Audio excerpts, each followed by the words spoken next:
Okay, hello everyone. Welcome to the Jasu stream for May the 1st. It is Wednesday today. And yeah, gonna be switching over to something new now. I don't know. This probably isn't gonna be the next big, long thing that I complete here on the channel or anything. But since it was suggested by our good buddy Mayswell, I thought I would give this game a try. So yeah, Battle for Wesnoth. If you can get that loaded up on screen here. So this is free, or not free to play game. I actually dismissed. I saw this in the Steam store a while back, and I thought it looked all right. And then I saw the free to play tag, and I was all like, "Oh fuck that!" And I just dismissed it. But that's a bit misleading. It's actually just a free game. It's totally, freeware, open source. There's actually nothing to buy in this game whatsoever. Not even, like Tales of Maj'El is my other sort of go-to free game that's been out there for years. But there's stuff you can buy in that game. You can get expansions, cosmetic stuff, whatever. It's free to play it, but you can buy other stuff. Whereas, yeah, this game is just totally free, nothing to be purchased here. Highly moddable as well if you go into, or actually, also this game does have music if we can. Whoa!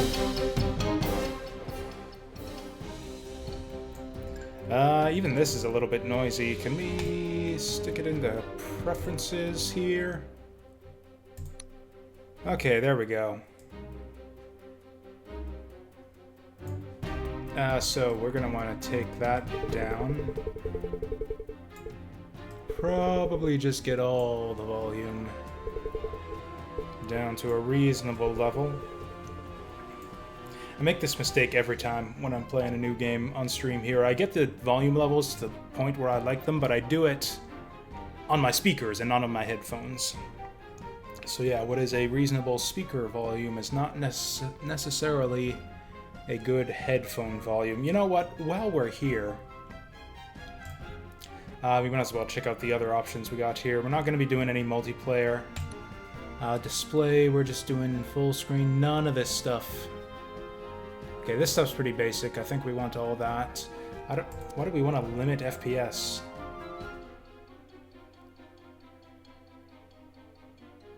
What? Disabling this increases CPU usage, but may slightly improve performance.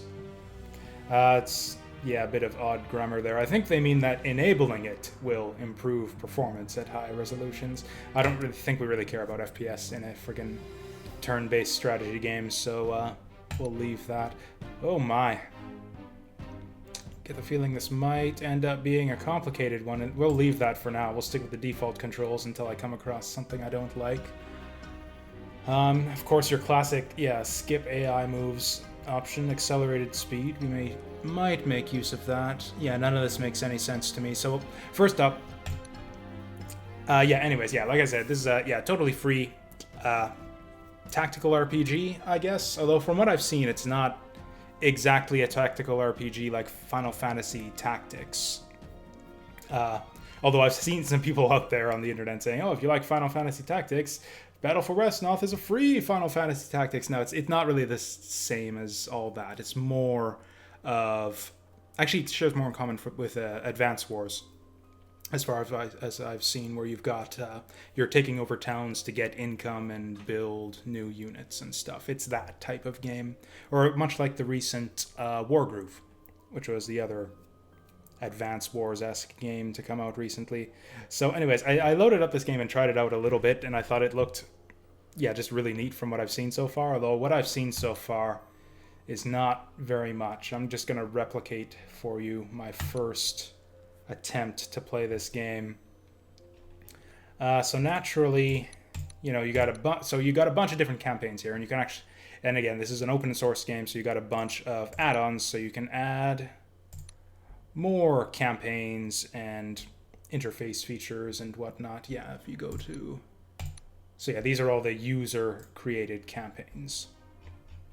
And then you can get a bunch of other stuff where it's individual scenarios, some multiplayer stuff, interface mods, that graphics mods, that kind of stuff. We're not going to mess with any of that. right here for our first playthrough. We're just going to stick with, yeah, the vanilla game for now. Actually, I need to move stuff around on my desk here. Realize the microphone's a little bit far away. There we go. So, right, just so yeah, and the game itself comes with yeah, a bunch of campaigns by default. This game's actually been around since 2003, I read somewhere, which is pretty ridiculous. So they've been developing this thing for a long time, and there's a lot of content here. It looks like a whole bunch of different 23 scenarios. My goodness. I wonder if that was the original campaign. Like maybe they just started with this. I mean, yeah, this is the one scenario where you are actually battling for Wesnoth. So yeah, I would hazard a guess that that they started with just this one and then added all of these other campaigns on over the years. They've all got their recommended, yeah, difficulty level as well. Ooh, maybe this one, The Rise of Wesnoth. Anyways, you can see how the difficulty levels go up and up as you scroll down the list. Naturally, I'm really good at tactics games, so we're going to go straight for the hardest expert level scenario right here. I'm going to put it on Nightmare difficulty. Again, just kind of we're going to skip all the story because I don't really care about that. Just doing my test playthrough off stream here, which is what I'm sort of replicating right here. So right off the bat, it's not an amazing looking game, but it's not bad looking either. It's, you know, got a... I like the pixel art on the characters, but when you zoom it in, it starts to look kind of bad. Like, yeah, here you can see where, like, kind of not quite round number scaling here. So you zoom it in, and it looks even worse. And then you zoom it in, and then it's all smoothed out. And you can actually zoom it way in. But why would you want to do that? I actually think the default... Oh yeah, you can zoom it way out, too. But yeah, I think the best looking view is just the default zoom level. It's also probably the most convenient as well. You can move the camera around by either moving the mouse to the edge of the screen or with the keyboard, which is my preferred method. And you can see we got these little farmhouses all over the place. If you right click them, you get a terrain description. And it actually doesn't describe it here. But yeah, I believe that these flags indicate which ones you control, and each one you control gets you an income. And up here you've got a counter for how many villages of the total villages on the map you have conquered. I didn't really understand any of that until I sort of played through the scenario a little bit. I figured, oh, this is an assassination mission. Because I was still in the mindset of like, you know, this is Final Fantasy Tactics, so, and we're playing the expert, you know, hardest scenario, so we're just gonna... I guess they expect us to take out these two guys with our two guys. Oh, now he's got a lot more guys. Apparently he spawns them out of that base. Then I click on the base and then nothing happens. So it's like, whatever, maybe we take over his base. We're gonna move up. And actually, I'm a bit curious. Can we take over the farmhouse? And sure enough, yeah, you can see we got our little red flag there.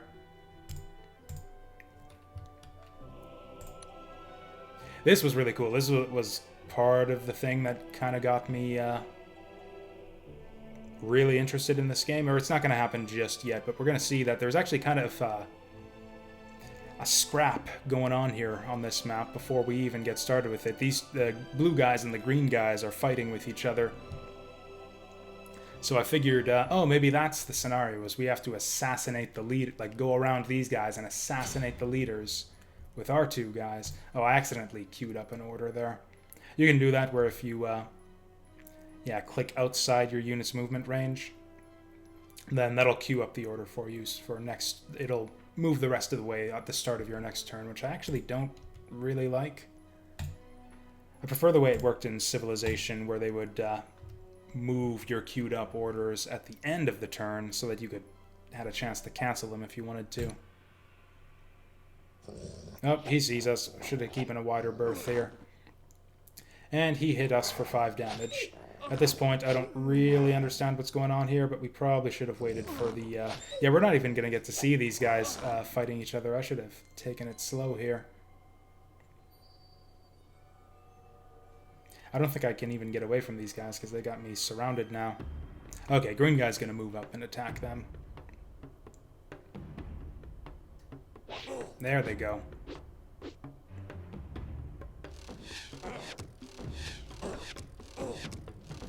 So apparently they just attack back and forth a number of times until... It's not until somebody dies, it's just... It looks like each character gets 3 or 4 attacks.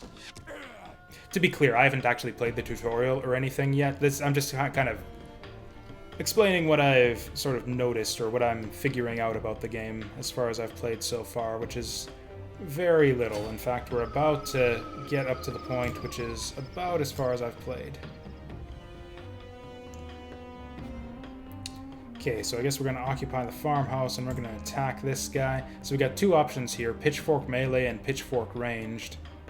We can do 5 times 2 damage, but it'll counterattack us with the fangs, or we can pitchfork him ranged and he doesn't get to counter at all. That just seems like a good deal, so we're going to do that.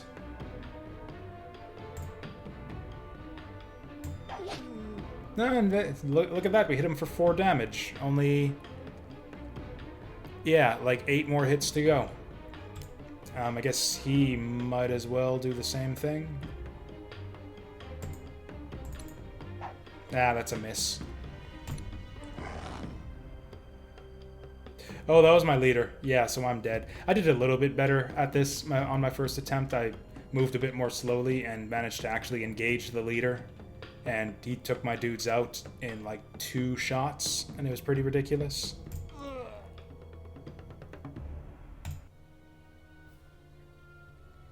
So yeah, that was my first experience with Battle for Wesnoth.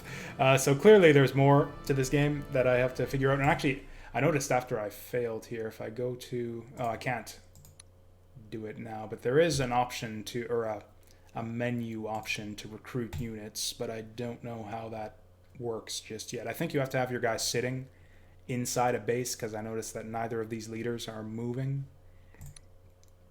But now we get to the actual blind playthrough part of the stream where I actually learn how to play this fucking game. Let's read the tutorial.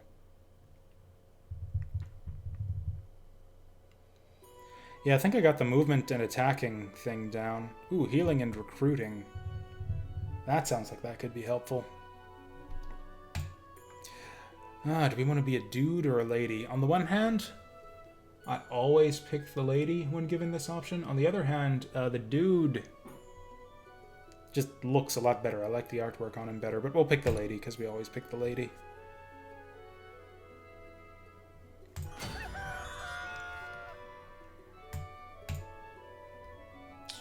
Okay, step 1, click on Lisar. Movement points. 1 point per hex across flat ground. Move her next to Delphidor.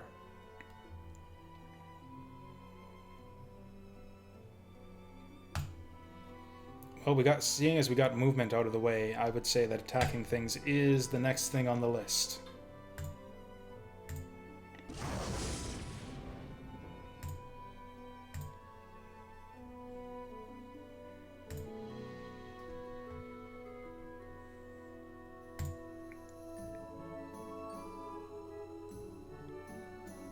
This guy's got 58 HP. This is going to take forever. Okay, she hits a lot harder than the peasants with their pitchforks. I guess we don't have a ranged weapon here, so I guess we'll just attack. Oh, we can do damage calculation. Look at profiles.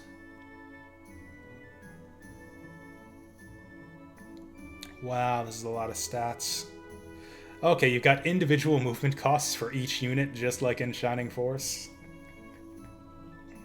Or yeah, every unit has separate movement costs spelled out for every type of terrain. So okay, 32 HP, moves, cost, alignment, XP, and our sword. Ah, there we go. Close. Whereas this guy... It would be extremely unusual to be attacked by one. Special notes, this unit has magical attacks. And yeah, sure enough, he's got a flail for 3 times 5.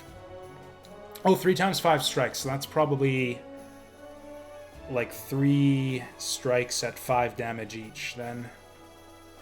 Whereas we have... Actually, I think that information's, yeah, right here. So we got 6 for 3 damage each. He's got 3 for 5 damage each. Or maybe the opposite. I guess we'll find out. To count the attacks.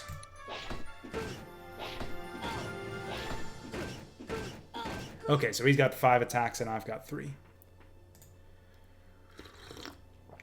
Holy shit, this dummy's gonna kick my ass.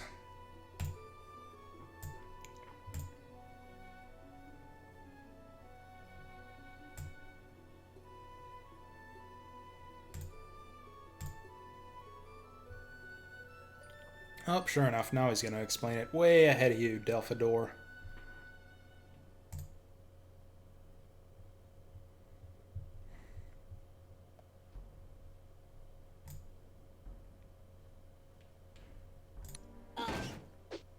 Oh, he walks too?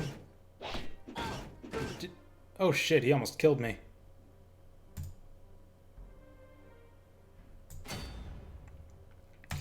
Yeah, I think I'm gonna move to the one that's way the fuck away from this guy.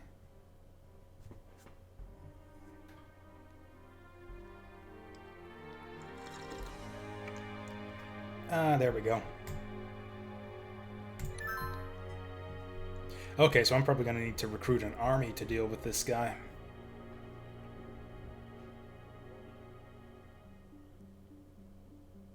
Hey there, Saturn Meteor. Yeah, that's what I hear about Katana Zero. I'm not really interested in playing finished games, so I'm gonna wait until the whole game is out before I try out that one.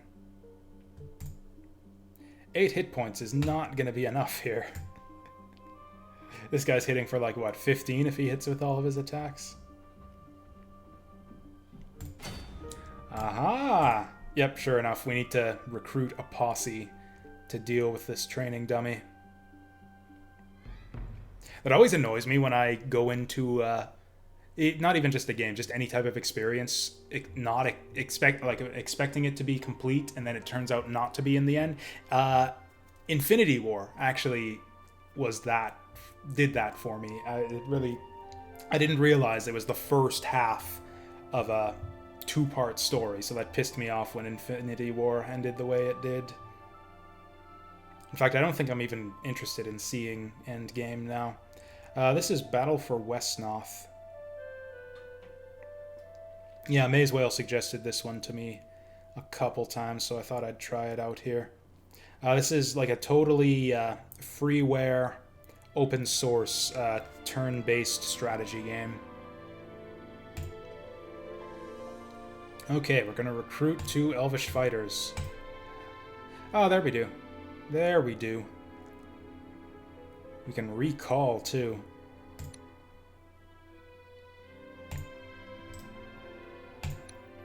Okay, I guess we get 2 fighters, and we can control R to do that again. Oh, traits, that's fun. Traits, it's probably a similar system to Age of Wonders. I really liked the trait system in that game, where all of your units have just like this big list of traits, giving them all types of bonuses and idiosyncrasies and whatnot.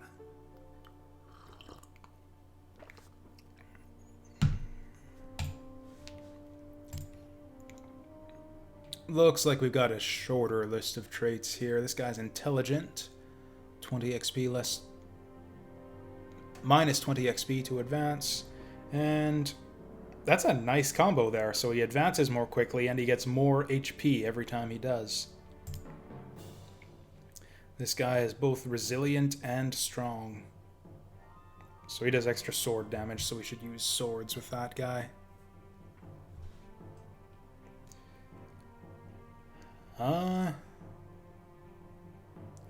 I did not see Battle Angel Alita, but I'm actually kind of interested in it now. Guess there's nothing to do but end our turn here. Why is he regenerating HP? Oh, that explains that.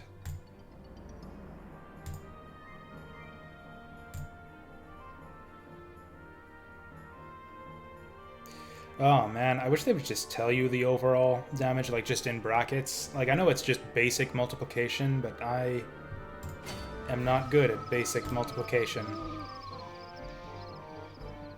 Okay, so I can move the mouse to kind of plot out his movement path. And then decide which direction I want to attack from.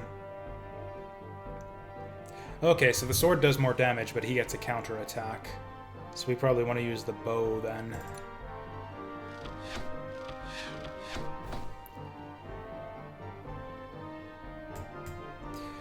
Okay, so I should probably use my sword attack here just to get the tutorial message about counterattacks.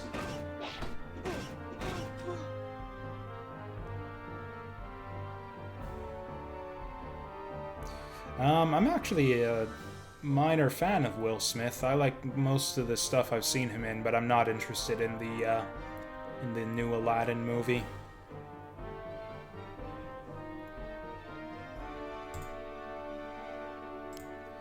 Then I guess we get Lisar to finish him off. Oh wait, no, she doesn't have... cancel. Yeah, she doesn't have a ranged attack. Does she heal in the keep? Or I guess I gotta keep her in the village now. Yeah, it looks like you can't move off a village. Yay! And the peasants rejoice. Or I guess we were peasants in the last mission I tried.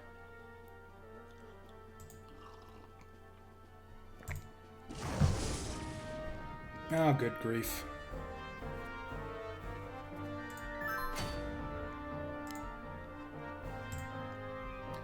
Okay. Oh, wow, we got a bunch of money, too. We want to recruit more of these guys. But they got summoning sickness or whatever, so we can't use them right away.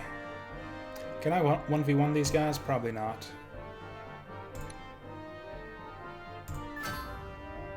You know, I think I tried this already. Yep, unit description. Oh, wow, this guy's got a lot more text than our hero.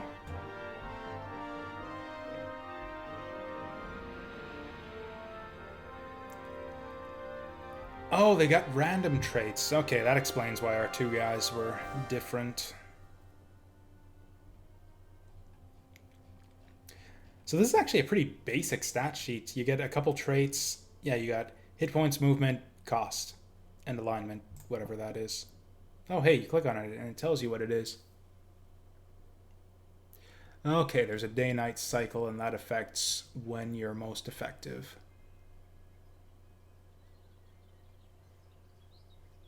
Avoid those liminal units. Oof. Okay, we're neutral though, so we don't care about time of day. These guys are also neutral.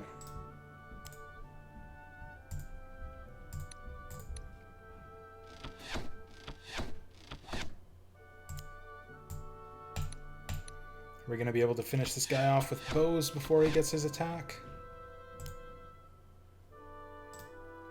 Also, some units have another bar. Oh, that's XP. Okay, so this guy's got 2 XP out of 500 needed to advance. This guy's got 4 of 40.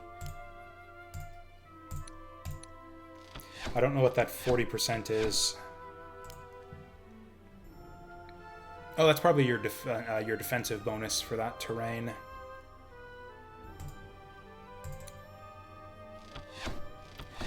I think we're going to be wanting to turn on to speed up the battles very soon. In fact, let's just do it now. There we go. Accelerated speed.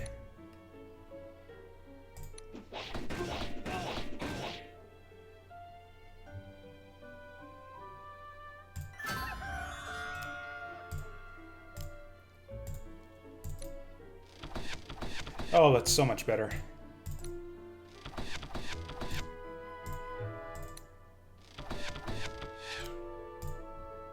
In fact, we can probably end this in just probably the next round even. In fact, do we have a hotkey to end turn?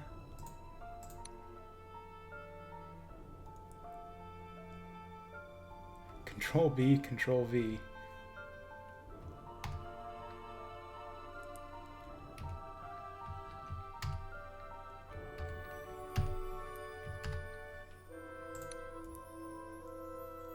Control R, Alt R. Planning mode.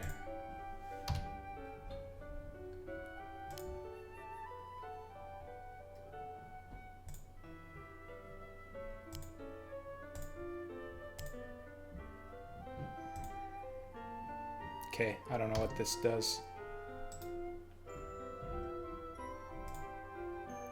I don't know what delete action, yes.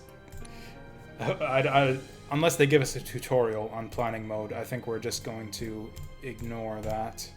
Oh, I already moved with all my guys, that's why that's not working.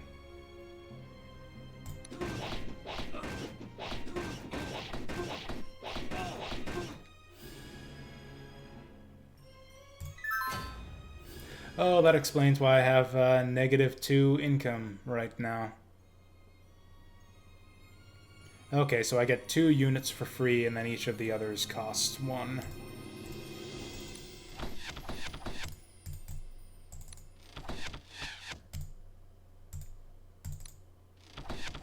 Or in fact, I think we want to speed this up before we go bankrupt and my fighters all revolt or something. So yeah, we're gonna, even though it's more dangerous, we're gonna do the melee fight attacks. Oh god, this is XCOM all over again.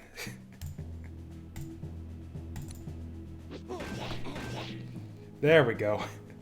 Yeah, he just swung 3 times and missed 3 times at 80% to hit.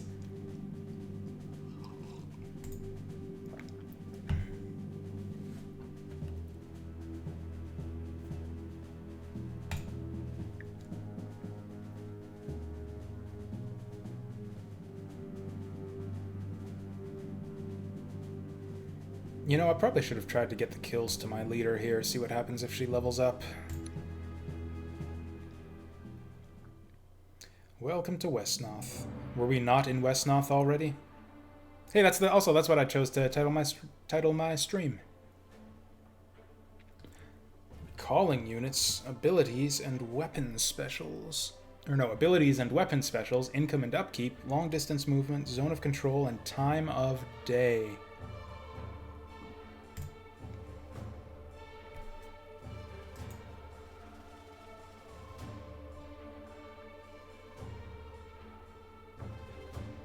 Okay, apparently Wesnoth is Elven country.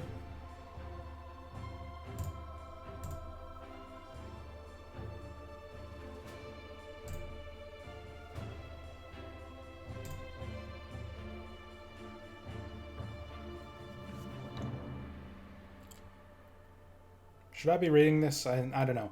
I never like it when other streamers read. Oh, also, hello there, Skoko. Yeah, didn't see you over there on YouTube. I am streaming to Twitch and YouTube simultaneously, so it's a bit tricky to keep track of both chats at the same time. But yeah, this is actually my first time playing, so I'm kind of keen to see what I can figure out on my own for now, but thank you for the offer. But yeah, we're just going through the tutorial now, so if I have any questions at the end of that, I'll be sure to let you know.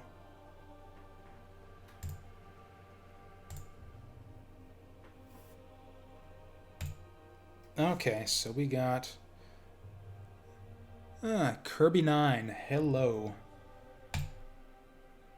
Or actually, oh yeah, just to be clear, yeah, I am streaming simultaneously to Twitch and YouTube, but the YouTube chat won't show up on the stream here, just because that's how it works. Oh, also that reminds me, I actually need to change my chat settings real quick here because I prefer it to fade away after 30 seconds when I'm playing full screen games. Now that I know people are watching, let's just stop playing the game entirely to mess around with technical shit. That's how it goes, as I get self-conscious about presentation and stream-based stuff as soon as I know people are watching. Chat box. Do not always show messages.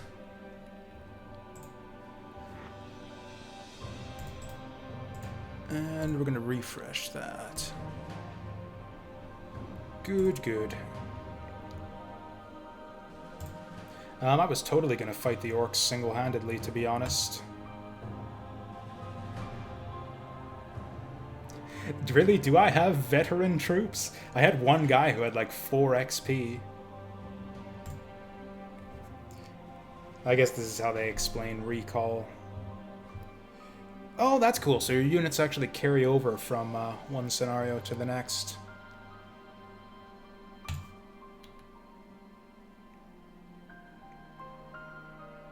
Is that right? Is the plural of shaman shamans? I guess what else would it be? Yeah.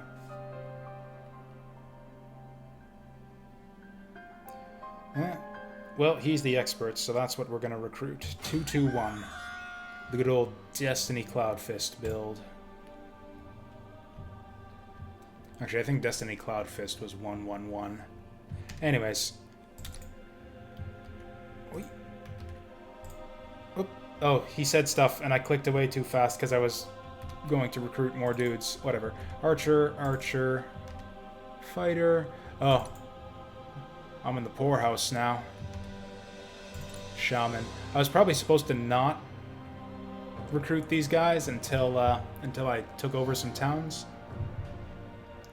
That's fine. We'll be in the black again, or at least break even once we capture all these towns. Okay, I've got a heal battery.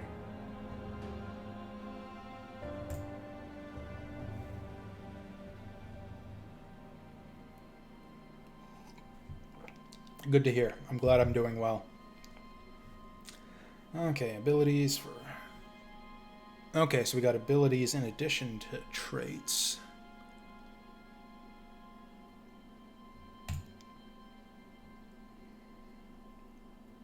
Okay, I'm actually real glad that there seems to be more to combat here than do you want to do a ranged attack or a melee attack? Okay, we got a bit more going on here than just, yeah, football tackling units over and over again. Okay, so it's like special properties on your moves. So I am still just attacking dudes with either ranged or melee attacks. It's just some attacks do special things.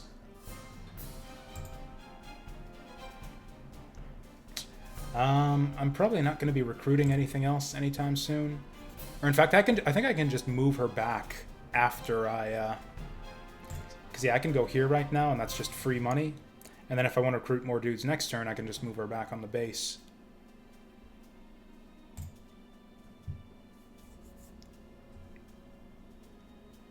Yeah, I wish they'd have given me this message before I recruited all of my dudes at once. That's fine. We got... Oh, yeah, we got 46 turns before we go broke.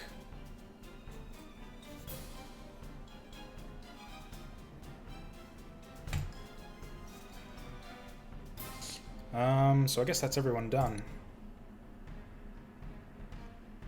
Oh, he's doing the same thing. Or actually, no, he doesn't have shamans. He has 3 archers.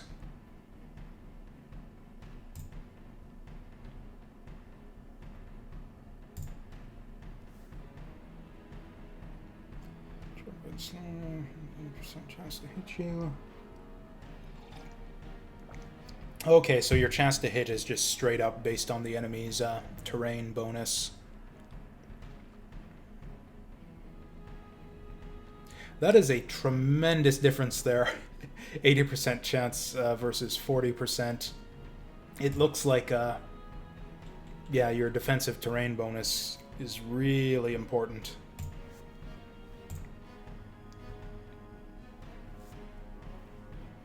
I don't watch movie trailers in general, so I have not seen the Sonic movie trailer, although I've seen some clips of it on Twitter.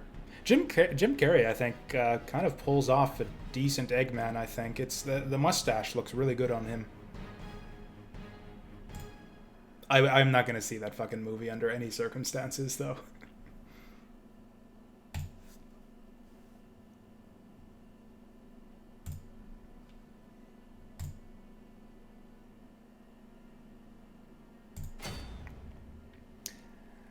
I think I kind of like what we got no income now, so basically I'm just gonna go back to base, summon 2 dudes, and then like she'll just charge right in from there. Hey there, Maze Whale. I am doing all right. Be doing even better if... Oh, seriously, this guy's not gonna help me. He's just gonna sit there and tutorialize.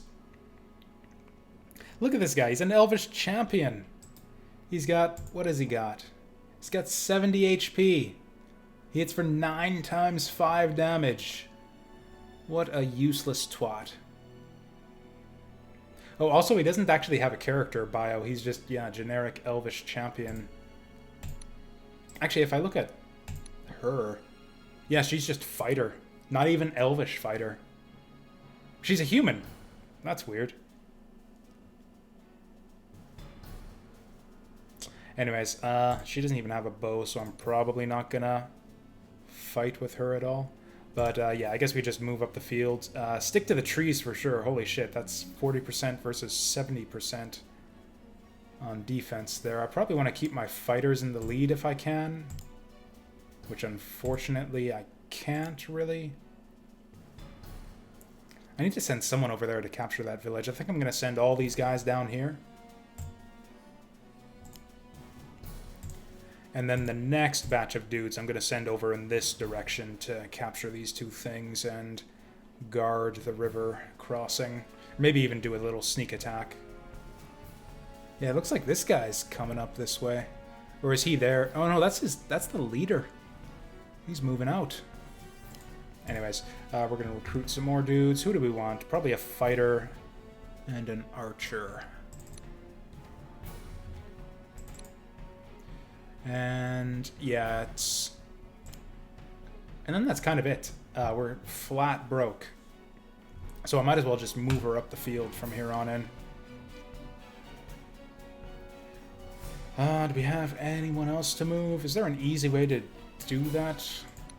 Actually, you know what? I think this is now the time. Oh, hey, there we go. Next unit. There is no next unit, so we're gonna...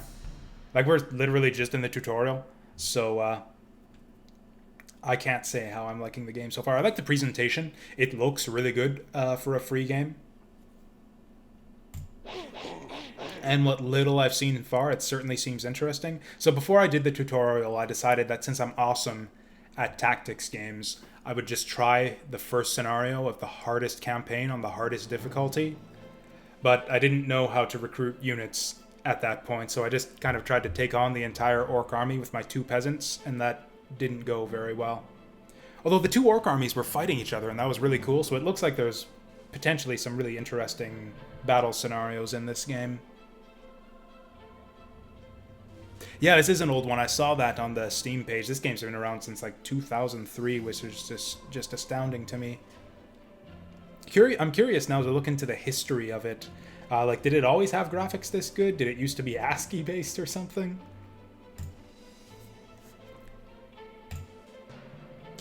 Oh wow, that fighter got fucked up. Oh, zone of control. I didn't know this.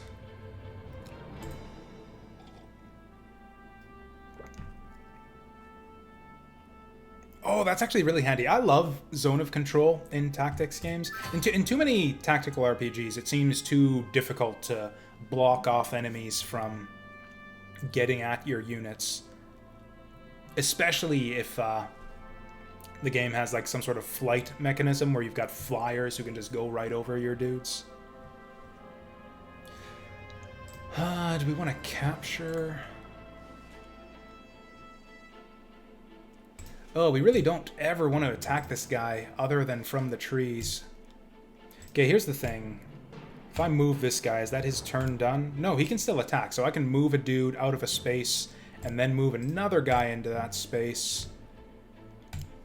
and then attack him like that. I like that versatility.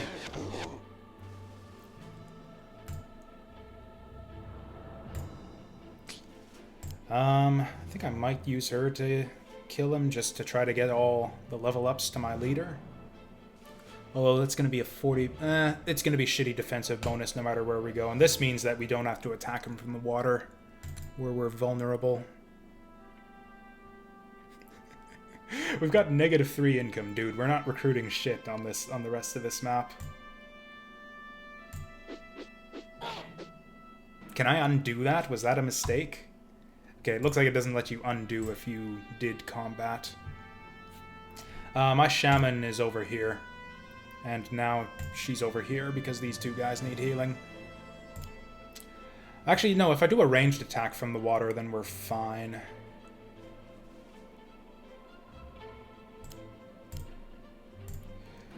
Please kill this fucking guy. She needs 3 hits at 40%. That's not gonna happen. I'm probably gonna have to bring in my fighter to finish it off. This is not a mistake. I want to shoot him from the water. Oh, this really is XCOM all over again. Now I'm kind of obligated to try to finish him off.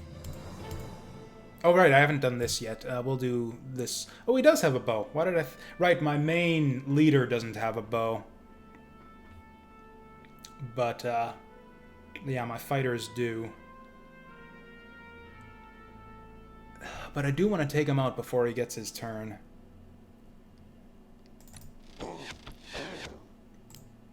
Okay, I swear to God, if you fucking miss... There we go.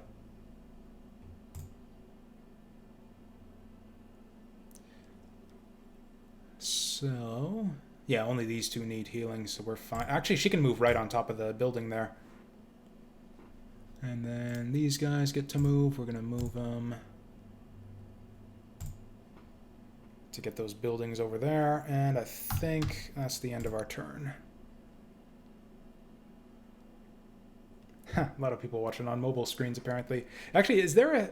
I think I saw that there's an iPhone version of this game, too, although you do have to pay for that one.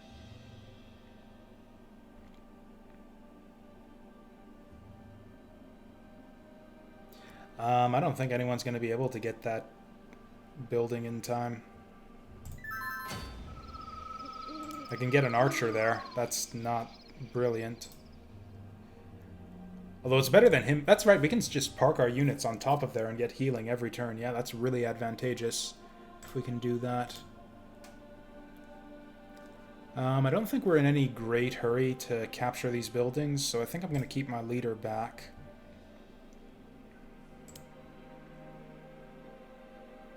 Oh yeah, this is better. We're gonna get, yeah, archer here.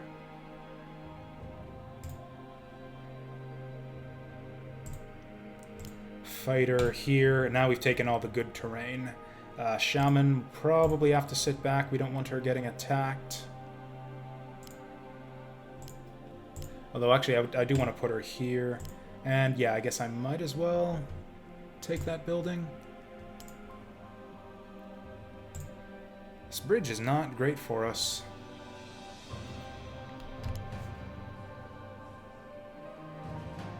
Oh, it's gonna keep giving me... Right, I said I was gonna do this last time. I'm gonna check the hotkeys now. I think we've gotten enough experience that I want some better hotkeys to speed things up here.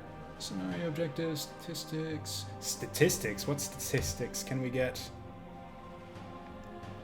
We've got 7 recruits that we spent $108 on. Oh yeah, we gotten 0 recalls. I forgot to check that out. And I guess we can't do recalls now that we've got our leader off of the base. Or is that the gimmick? Is that you can do recalls when your leader is not around? Regardless, we don't have enough money for it, and our best guy has 12 XP anyways.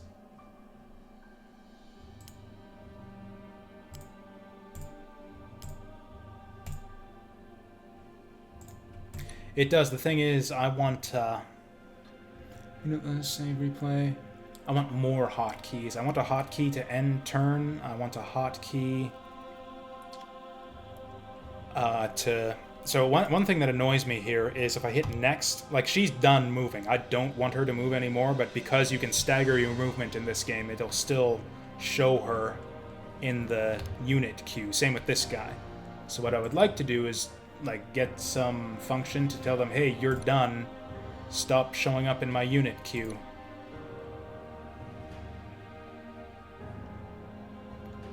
Oh, a lot of this... Oh, I see. There's not really that many hotkeys. I see. We've got G, E, T. So this is... So we can ignore the E and T hotkeys, because this is all editor stuff. And just go look at the game hotkeys. Animate map, best possible enemy moves, cancel. We don't have cancel, but I don't think we need it.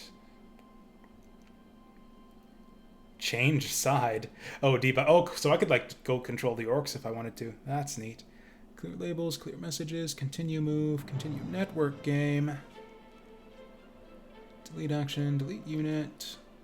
Wait, I can delete units? That seems like that should be an editor thing. End replay, end turn. Okay, so we can do control space to end turn, enter user. End unit turn. Hey! I think that's the thing I was looking for. So if I hit space, cool, and then she's out of the queue. And with that, I know that all my units are done moving, so I can go control space to end turn. Awesome. That's everything that I wanted.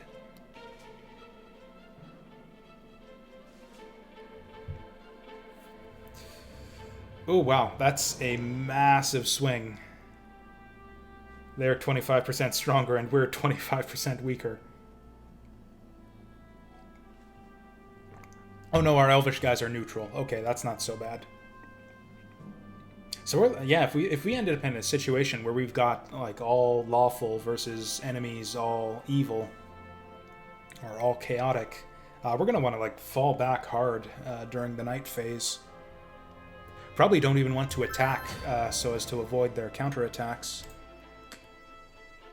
This is a bit tricky, so can we do it like this? I want him on the building here. I want you in the woods. Oh, we're going to get counterattacked if we do it that way. I want to avoid getting counterattacked, so we're just going to shoot this guy with bows.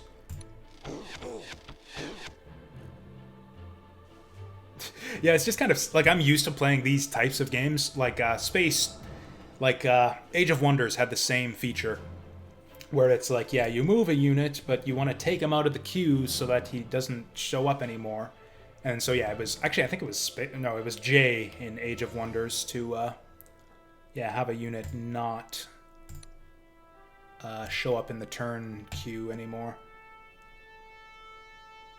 Yeah, I want to avoid melee attacks. So he's still alive. I guess we just, yeah, put her there and use her as kind of a heal battery. We're actually making money again, so I might... Oh, wow, we're actually making a fair bit of money. Maybe I do want to run her back to base after all. It's so crowded on the bridge, she's not doing much here anyways. Oh, is he going to get to the house before me? Fuck. Okay, well, I'm not gonna... Okay, he'll have to skip the house if he wants to attack us. Oh, and I gotta get in the habit of hitting spacebar. So yeah, you just chill there. You can also chill. It's kind of weird how the heals ability is listed under alignment. Also, I've been ignoring unit traits entirely so far, so this guy's strong and dexterous. That's a new one. Oh, he's got sword damage and bow damage. This guy's resilient and quick. +1 move. -5/8. Okay, he should not be in the front then. Or he should just not be a fighter in general. And that probably explains why this one... Oh no, I guess archers just have more movement than fighters. Anyways. Taking a long time on this tutorial. Oh no.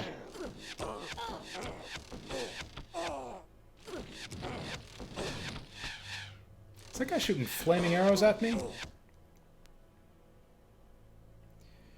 I should have put more units on this front. I should probably move my leader over here to help with that over there.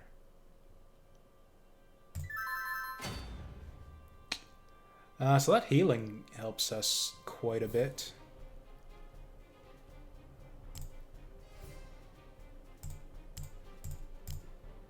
Oh, fuck. Okay, I messed that up. Really? Can't move after you get into the water.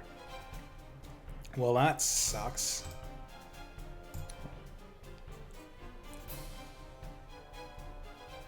Oh, sure enough, shallow water costs 3 movement points. What about houses? And the village costs 1. That's 4 movement points. What the fuck? Oh yeah, you're right, as long as I don't attack. Yeah, we can do it that way. This still makes no sense to me, though. She's got 6 movement points, so that's... Oh, it's the zone of control thing. Zone of control, after I move into a space that's adjacent to him, I can't move out of it. Okay, that makes sense. That makes sense to me. This isn't great positioning for us, actually. Okay, this is going to be complicated, but I think we can do it like this. Just kind of rotate them. There we go. So you shoot him with the... Or actually, I think we want to shoot... Oh no, that's my guy. I don't want to shoot him.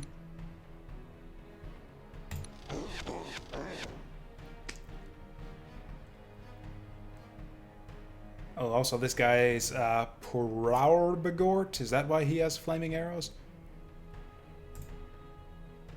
Oh, that's his name. Oh, they all have names. That's cute.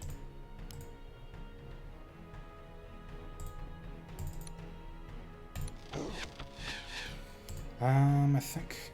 So my archers don't actually have a ranged attack. The benefit of being ranged is that you don't get countered by melee units. This is a bit awkward, fighting on the bridge here. Why did I go for this guy? I should have gone on the guy in the water, who I would have like an 80% chance to hit. Anyways, speaking of which...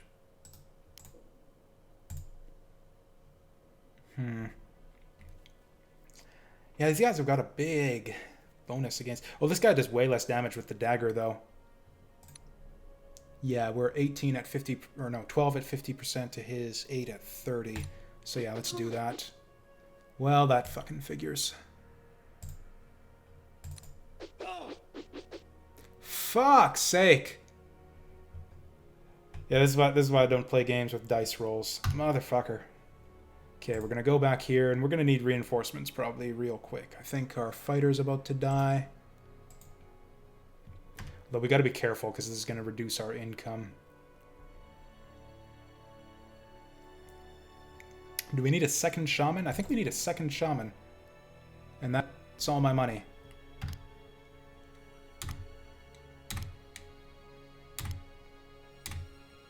Oh, I could move her back out, actually. Oh, well. Oh, fighter's going down. I should have... Oh, what?! Ah, that's horse shit. I'm gonna lose this fight. I'm gonna lose the fucking tutorial fight. Okay, it's daytime. Now we get to strike back. Sort of. So you just, yeah, shoot this motherfucker.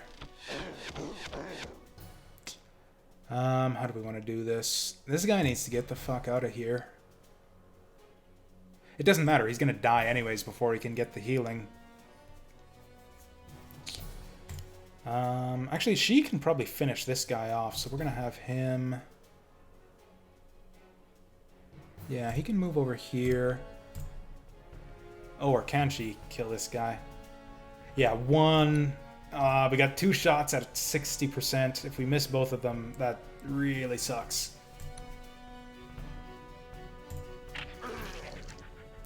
Okay, so that's good. Basically, I think we want to kill off as many of these guys as we can.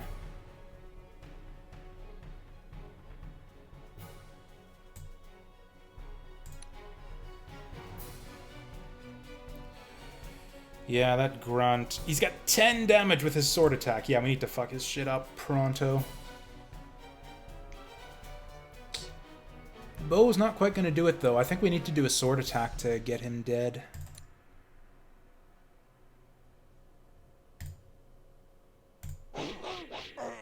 There we go. That actually paid off there. And I might as well just attack with this guy. He's going to die anyways, but then they capture the building. These guys over here are just fucked.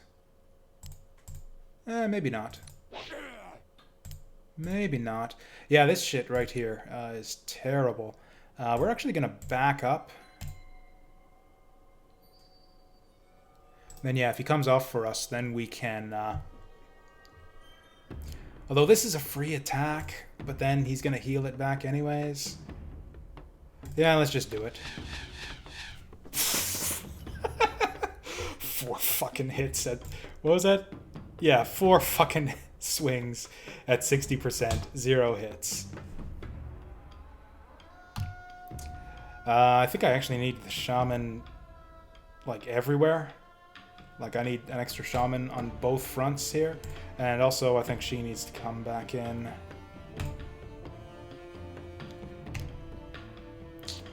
Do I actually do anything with this guy? Yeah, he's just gonna die for nothing. The archer is gonna shoot him. Yeah, let's just do this. There. Oh, hey! What do you know? We actually got some use out of him before he goes down. And I believe that's that. Why is this tutorial so difficult? Like, what the fuck is going on here? Am I missing something? Is there something else I'm supposed to be doing? She's not gonna make it in time. These guys are dead.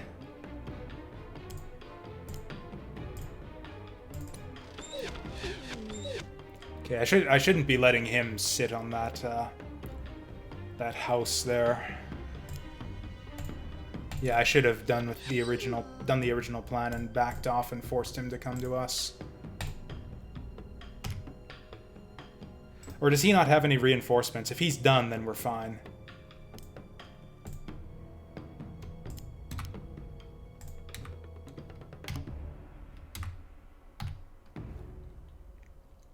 I guess I'm kind of thinking about this as a traditional tactical RPG, like Shining Force, where I don't ever lose units. Whereas if you think of it more as like an Advance Wars style game, my units are expendable. So the fact that I came out of that with half my guys intact is actually pretty good.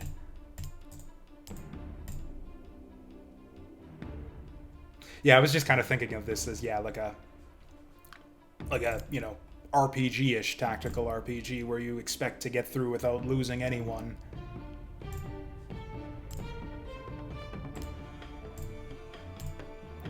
It's gonna be kind of bad for me with this positioning here. But it's only for 1 turn. Yeah, he's got no dudes left. We're fine.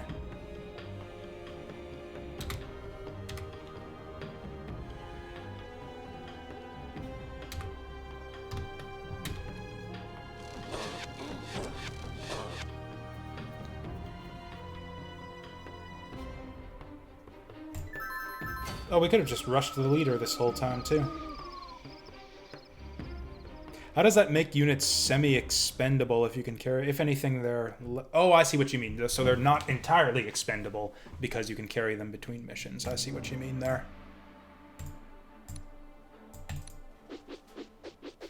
I was thinking, like, if they persist between missions, that makes them not expendable at all. Oh, I want to take this guy. Fuck's sake! There we go. I want to take this guy out before the night cycle. I think we might as well move this squad forward, too.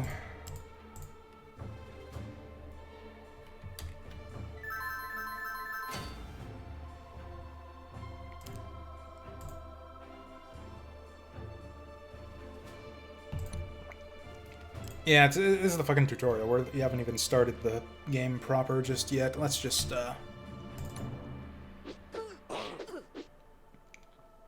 Let's just end this. Oh yeah, one big change from something like Advance Wars is that your unit's remaining strength doesn't seem to have any effect on how much damage you do.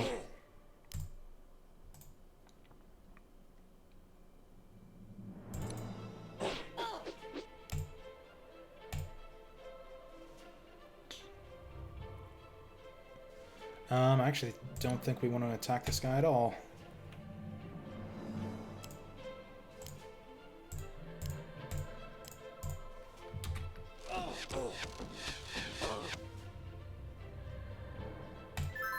Really? They're telling me to recruit dudes at this stage? Or I guess I didn't have to bring my leader up like I did.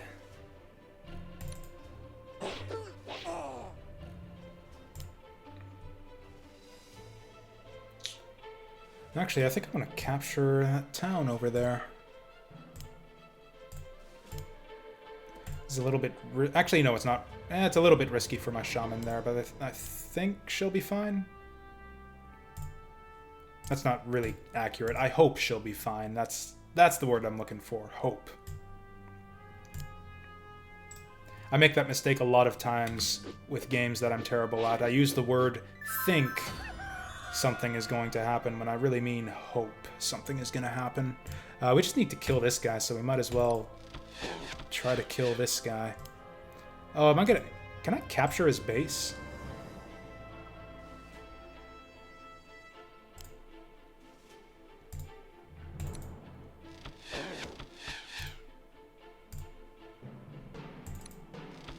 This guy's got a lot of hit points. This guy's got way more hit points than my leader. Why is their leader so much better than mine? He's got 58 with a 30 damage attack. I've got 32 with an 18 damage attack. What the fuck? You can actually just sit here. Like, he could actually kill my leader if he gets lucky. If he gets all of his hits off, yeah, my leader is just dead. So yeah, I'm not going to move her in at all. I'm going to park her behind the shamans. Oh, is that how it works in this game? Orcs are just awesome, and elves just suck. Oh, cool, we slowed him. Whatever that means. This unit has been slowed and only heal half its normal damage. Cool. Oops. No. Yes. Anyone else? Actually, I want to slow this guy, too.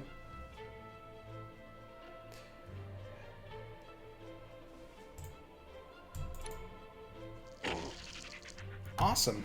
Yeah, these guys are actually good attackers.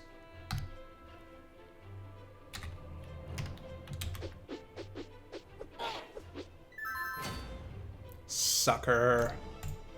Okay, this guy's fucked. This round, this guy's getting fucked. Or not. What are my chances to hit on this? Okay, 40%. That's not entirely unreasonable. That I would miss 6 or 7 attacks in a row at 60% to hit. And then we just keep them slowed to keep them from killing us.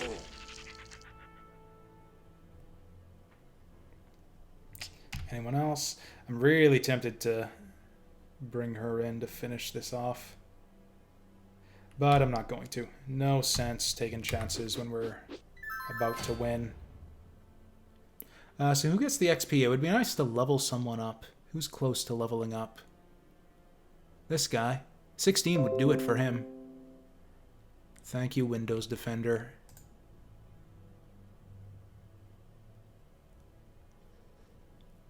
But we can't guarantee the kill because of, yeah, because of RNG bullshit. Whoops! Undo. Okay, here's what we're going to do. I'm going to attack with this guy first. I'm just going to assume that he's going to fail to kill him, and then we're going to do it with the other guy. Okay, now all he needs is 1 hit. We got this. In fact, I'm going to do it this way for more hits. Booyah! Hey, we can be a captain or a hero now. What's the difference? So this one's got 3 more HP for what that's worth. Oh, they got different weapons.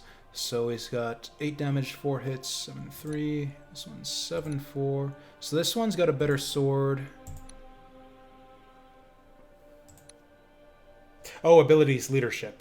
Okay, so this one's got better weapons, and this one's got leadership. I don't know why I'm thinking so hard about this. The tutorial's done, and we're never going to see these guys ever again. I'm just learning, you know. Yeah, I kind of showed off. Yeah, I noticed the all of the user-generated content, all the add-ons on the main menu. I checked that out earlier on. I'm not going to delve deep into that just yet. But yeah, the game's open source, so it's a really impressive project here. Anyways, we're just gonna make an elvish hero because we've already got one leader. Oh wow, advancing a level fully heals too.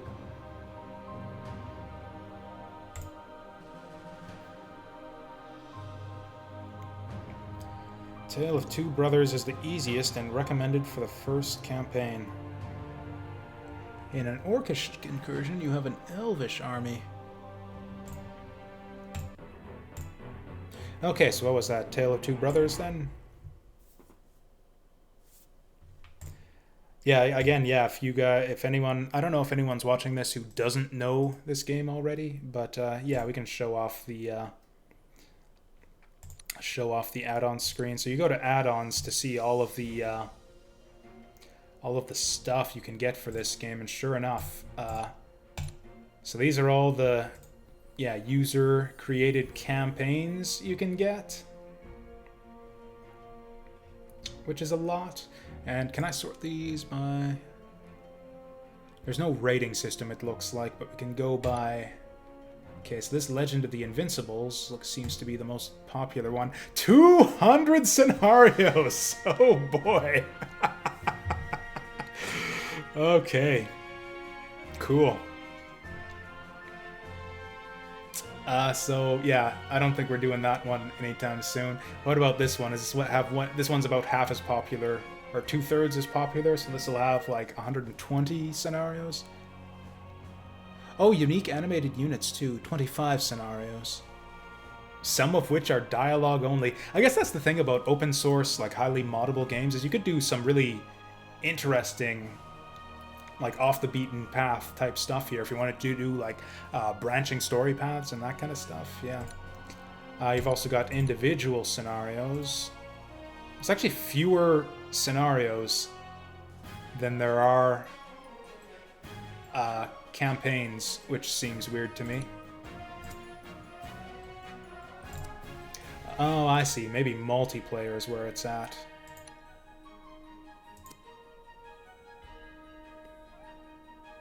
Anyways, like I said, we're just going to stick with the vanilla game for now, and I'll check out all the expanded user content later on, maybe. So yeah, I guess the next thing to do is check out the map editor.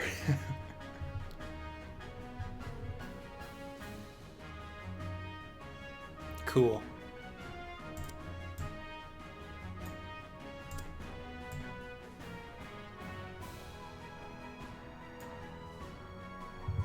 It's kind of hard to distinguish the difference between sand and beach sand. Oh wow, that's a lot of different types of terrain there.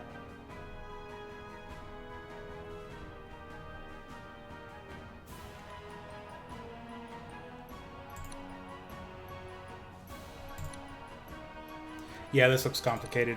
We are totally not messing with this just yet. I just wanted to find like where to just paintbrush a bunch of units across the map and have at it, but even that might take a while to figure out.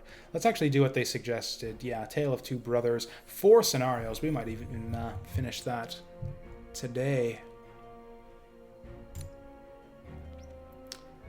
Really, we've only got 2 difficulties, beginner and challenging. We'll go challenging.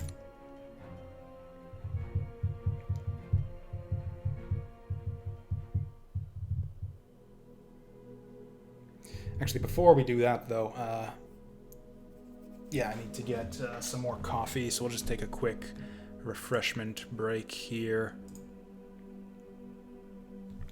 And yeah, we'll be back in like a minute.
Okay. Decided to go with tea rather than coffee this time around. It's been a while since I had a good cup of daytime tea.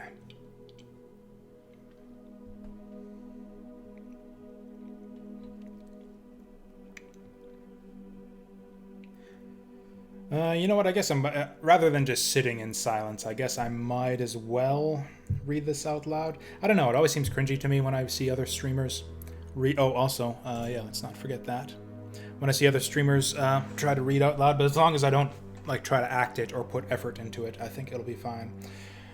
The remote freehold of Magri in the western reaches of the kingdom of Wesnoth was once a peaceful place, its inhabitants largely unaware of the comings and goings of the wider world. Wars and the rumors of wars touched them not until the day a dark mage settled in the region and began seeking sacrifices for his evil summonings.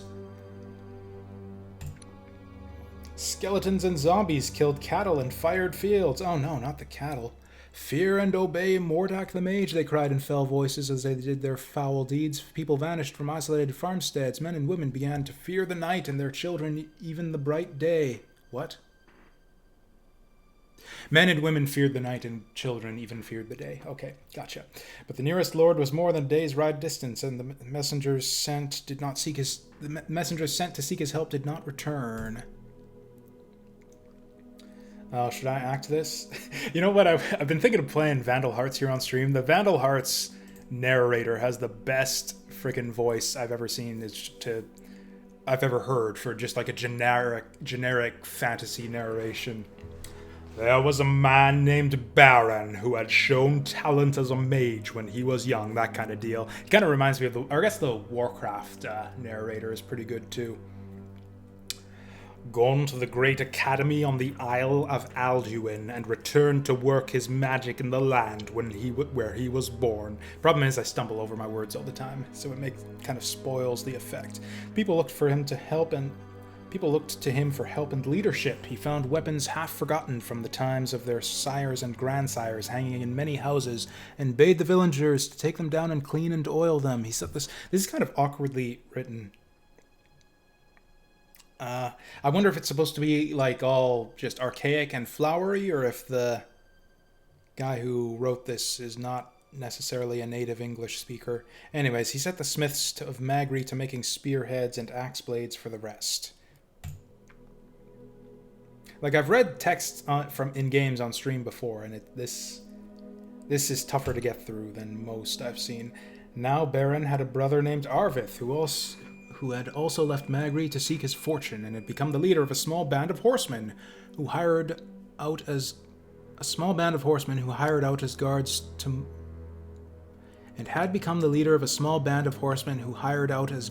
merchant caravans. Fortunate it was. Yeah, I think it's just supposed to be all fortunate it was for all that when Baron was but an apprentice. Oh, fuck. I'm sorry, I can't read this. This is it's not conversationally written. I can't do it. And this first irony, and Baron sent out that call.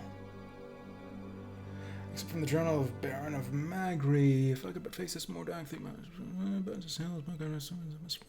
peasants. Ooh, we get to use peasants again. Minions with blades and sticks. I need my brother.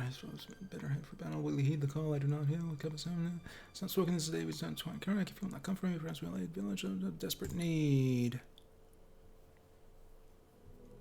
Over gathered such men as he could and hurried to Magri to help Baron. Hail!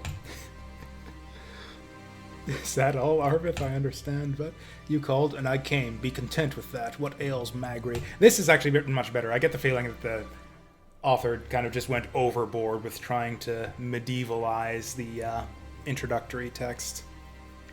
Yeah, I think you got that right, Mayswale. A dark mage. I feel like this guy should have like a Deckard Cain voice here. A dark mage has come upon us. His creatures call him Mordak. They have been terrorizing outlying farms, and we fear they may soon attack the village itself. The villagers of Magri have taken up weapons, but they are not trained fighters. We need your men and you to lead them. Oh, also my tea is ready. We've got to go grab that.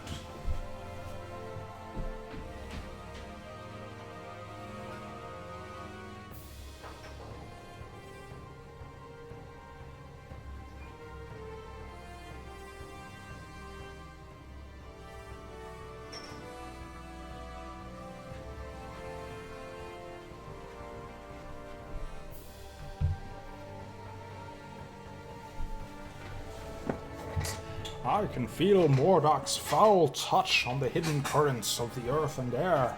He is somewhere due north of here. I would say not more than 2 days' ride. What voice should this guy have? He seems like a King Robert type dude. He's like, what did Robert even sound like? He's been dead for like 9 seasons now. Whatever. Alright, I will do this for the village. Can you keep the mage off our backs? I will go stealthily with a handful of our best scouts and woodsmen, while you demonstrate against him and kill his creatures. Demonstrate against him, that sounds awesome. Yeah, we're gonna demonstrate against this motherfucker. I will try to defeat Mordak himself with magic at an unguarded moment. You shall be the right hand, I the left. Aye, brother? Aye. Just make sure you're there when we need you. I don't have a good voice for this guy. Okay, so we slay Mordak, the evil mage. Within 18 turns, don't let Arvith die.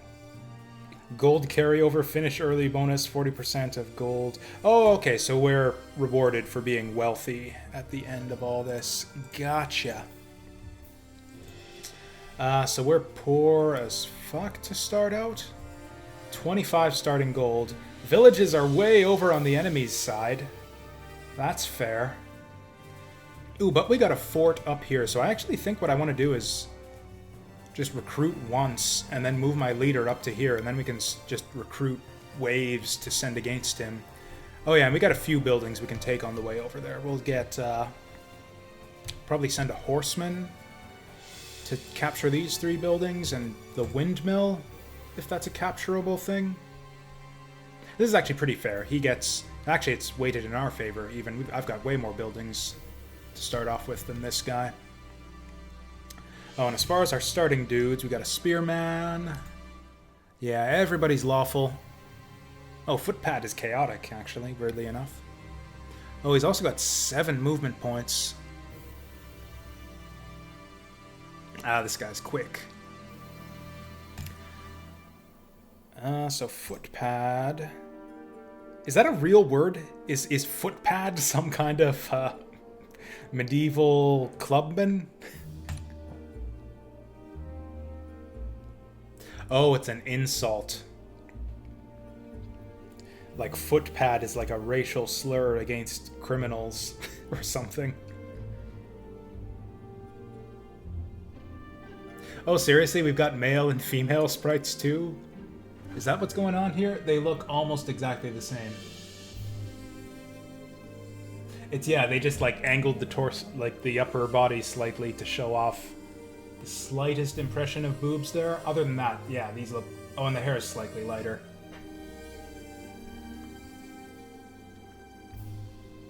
This is all flavor. There's nothing useful in the, the text here. It's all stats. So I got HP 37 movement, which is pretty good. They're also rather cheap. And they're chaotic, which means we can actually use them during the night effectively.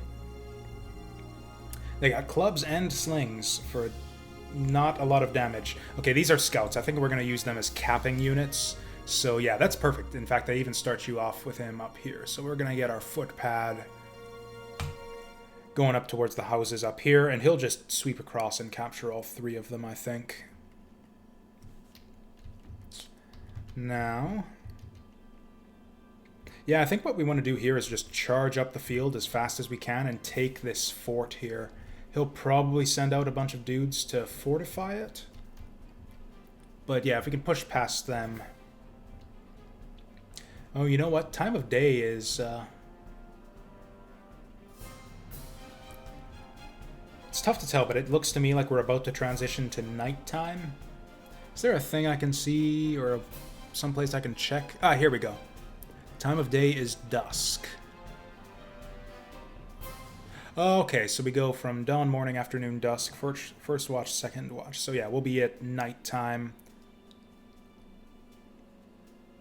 Okay, and then I'm assuming dawn and dusk are like 0 to everyone. Now the question is, do we sit him here or charge him up immediately to recruit up there? I think we're going to recruit 1 dude for now, just because that's what we can afford and we got the gold to spare. Do we spend all of it on horsemen? We've got a lot of horsemen already. We've only got 1 bowman, so I think we'll...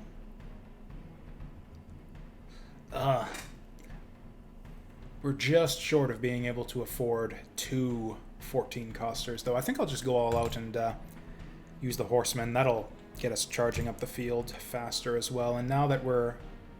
we got 8 per turn, though, and that's about to go up. We might want to hang him back here for now. Now, reinforcements will be better if we can get him from the center fortress there, so that's what we're going to do.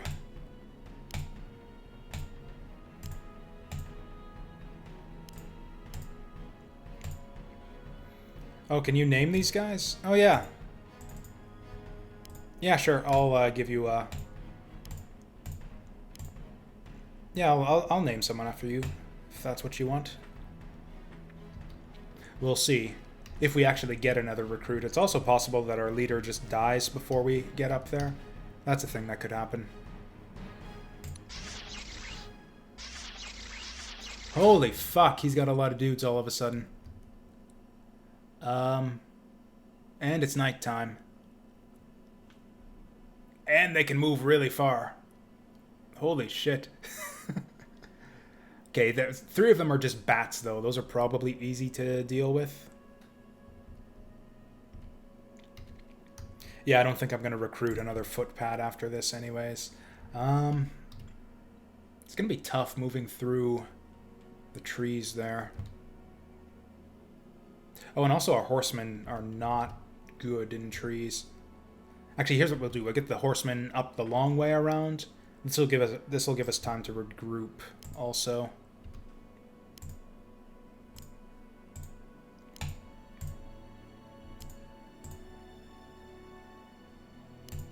So yeah, we're going to go up kind of the long way around with the horses. And then the infantry are going to go through the woods, where they'll presumably get better, very, very slightly better defense.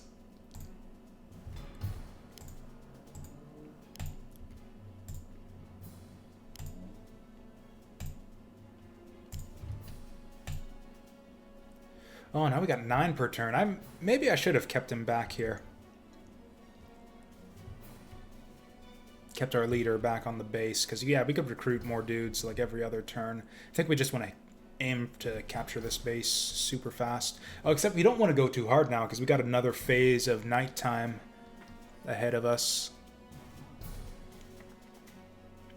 So I think what we actually want to do here is just set up like a battle line right up along here, and then just hold them off and, yeah, fight them in the morning, and then move forward to the base.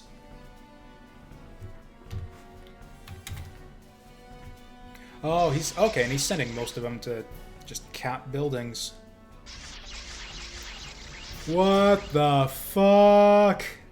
Okay, if he does this every turn, we're fucked. I guess the zombies are probably not too bad either. 18 HP, 14 damage. That's not too bad. We just need to make sure not to fight them at night.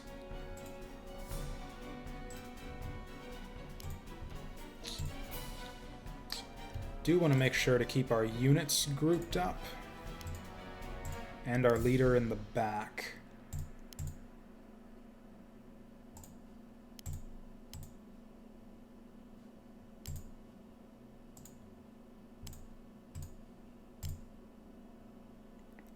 I'm actually going to keep the spearmen kind of in the rear here, just because I want to move them into the forest. Oh, yeah, you sit tight. You move up to the buildings here.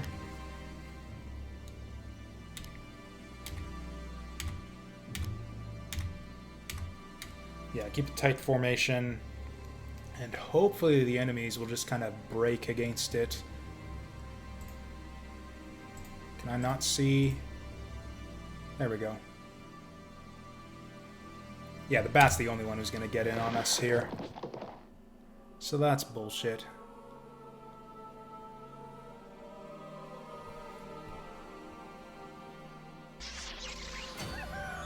Okay, looks like he spent all of his gold reserves. He was not able to reinforce as heavily there. And we got daytime advantage now. So we're going to shunt these guys into the woods here.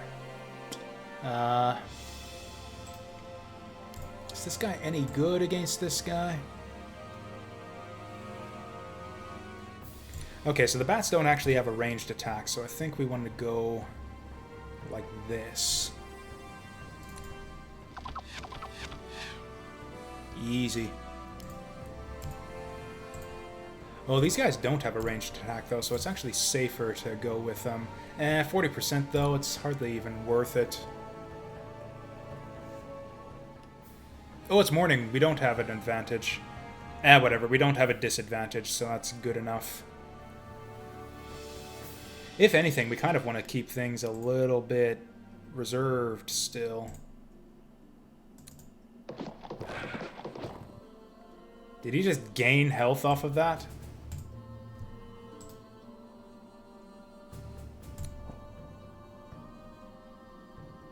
Drains.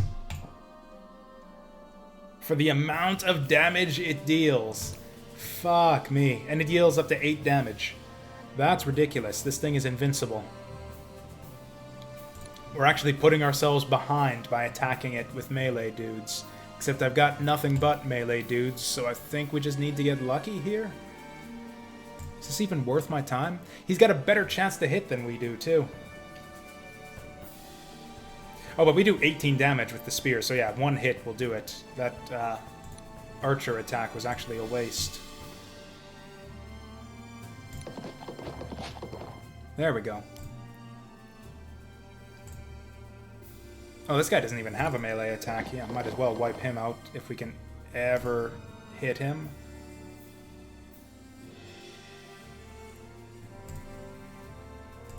Fuck him up! Nice. You know what? I'm gonna have you move here. Oh, we're almost there. Okay, here's what we're gonna do. I'm gonna send a line of spearmen forward. I'm gonna move our leader up the field just a bit. Yeah, he should be able to get into the base next turn, then we can spend all this money to just reinforce right on the spot.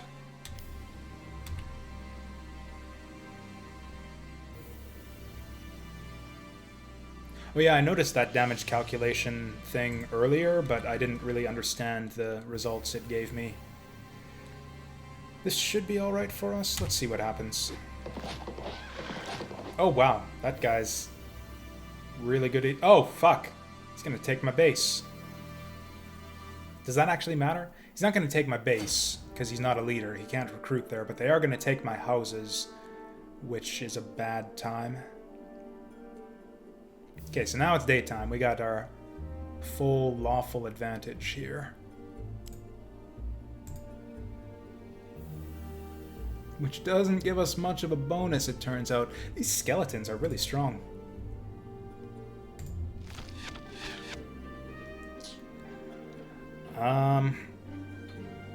Yeah, I think this is going to be kind of a slugfest. We barely do any more damage than that. Even during the daytime, we do barely more damage than this guy.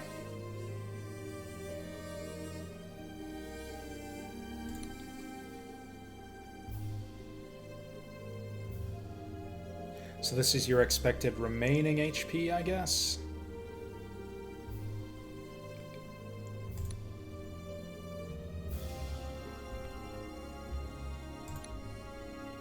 I mean, do specific weapons have like a type, or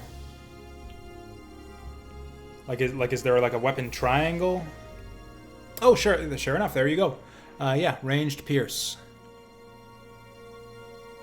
Okay, so yeah, it tells you the different amounts of damage. Okay, so this gets actually a little bit more in depth as far as damage types here. I did not realize that. Do I have anything that's good against skeletons?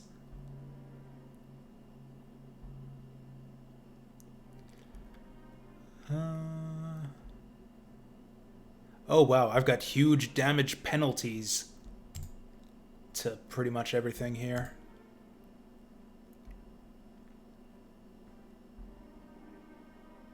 Huge damage penalties, fuck me.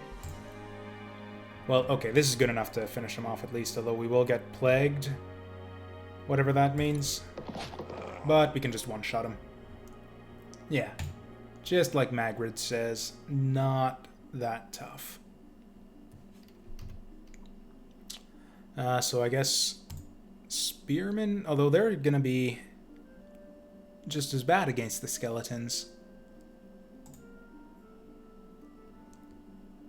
Even worse, actually. They take more damage than they give.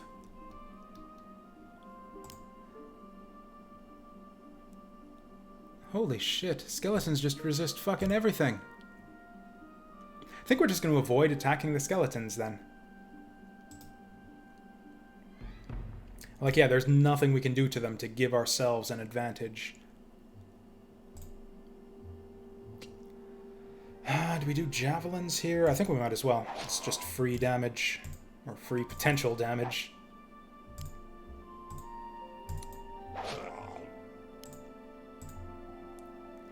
And I think we'll do spears here just to help finish them off.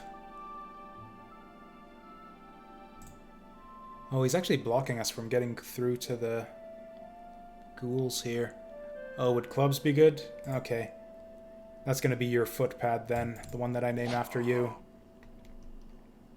I shall name him Maze Whale, and he will club all of the zombies and skeletons for us. Is that actually true? Melee impact. Plus 20 on skeletons. There you go.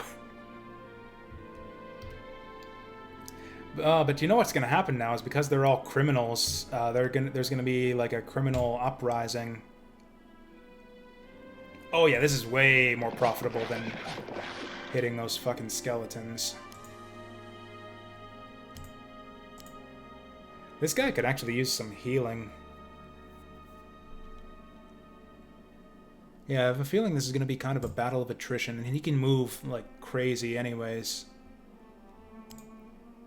Yeah, so yeah, I think we'll just do it like that. Get him! Okay. He's been got. Tricky thing is, what do we do with our leader here? He's pretty vulnerable, I would say. We could march him up the field and recruit some dudes, and I think that might be the best thing to do here. I think I might want to do a safety save first. Oh, we can just control S. Oh, we got quick saves, of course, because this is like an actual modern game. So yeah, we're going to park him on this base here, and we're going to recruit all of the footpads money can buy. And I think that's it. Let's see what happens. Okay, I got lucky. Nice! Oh, they're just falling on our swords here.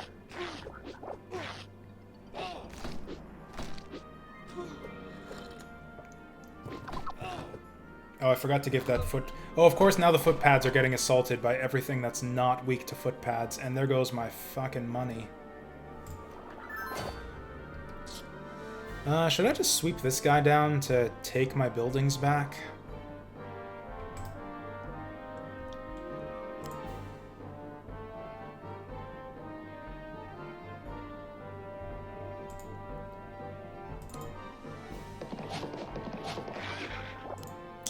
Ah, so close, but he can't quite make it. You know, we'll just replace our buildings with his buildings, so instead of going back to capture these, we'll capture his on our way to his place. So he's gonna die to poison anyways, but I guess we'll finish this guy off. I don't have any kind of shaman or healer either.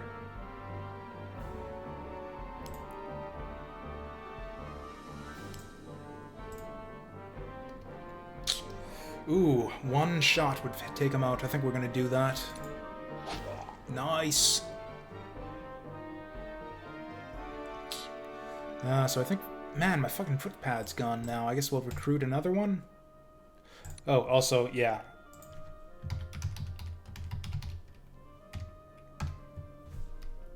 There we go. Why not?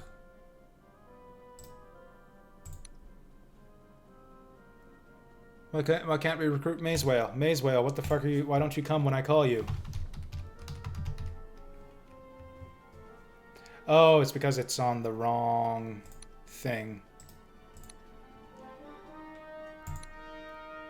Oh, this is a search. No, okay, we want to... How do you name units then? That's a search, not a naming function. Derp-a-derp. Yeah, it just gives you a random name. How do I rename him? Ah, there we go. Got it.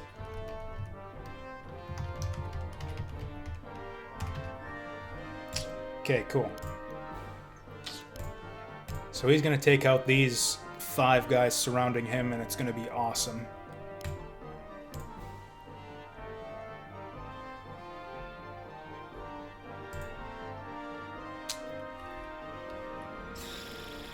Still not sure what to do with these bats. I think it's got to be the, yeah, the horsemen. Yeah, one-shotting them is the way to do it. Horsemen are also good against these guys. Ooh, that's not so good. That's really not so good. What the fuck, dudes? It's hardly a worthwhile trade at 40%, so we'll just do that. Oh yeah, we got all this bullshit up here to deal with, too. That's still not a lot of damage. I guess 10's not bad. It's better than anyone else was doing, and it's free. Good job, footpad.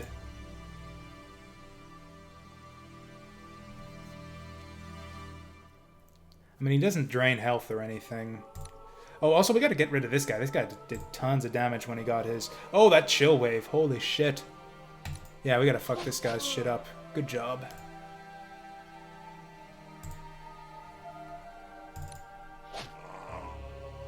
Our guys are kicking ass. Oh yeah, we got our leader still, too. He can do some shit here.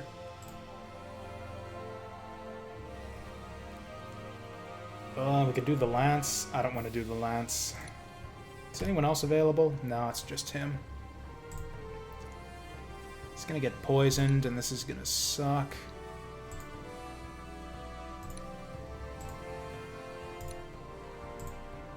Let's do it. Okay, that kind of worked out for us. Boo. Maze Whale lives! So that poison, huh? Oh, that's right. The reason these guys suck so much is because it's daytime.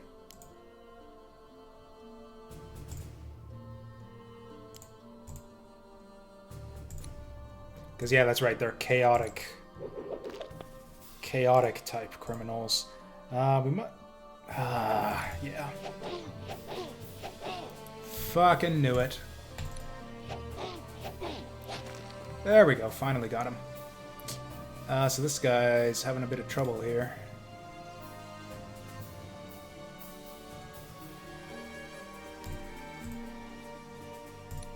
Actually, I want to open up this space here. Not amazing. He's got 8 health left. It's gonna be real tough to get that 8 health done with. This should do it, except then my leader's getting fucked up, but I think we're gonna clear these guys out this turn. Okay, that was barely worthwhile. I think you're safe. Oh no, we got the bats coming for you. Good stuff. It's fine. You are protected now.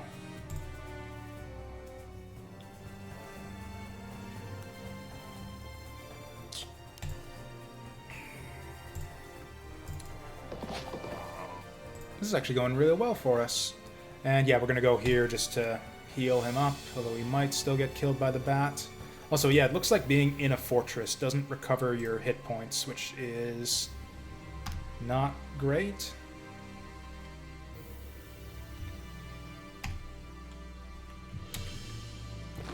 And now it's nighttime. And he's taking away my buildings. Oh, that cures you of poison. That's amazing. So he's just going to sit here for a little while. And I guess Maze Whale is just going to sack the farmhouses down here. Because that's the kind of person he is.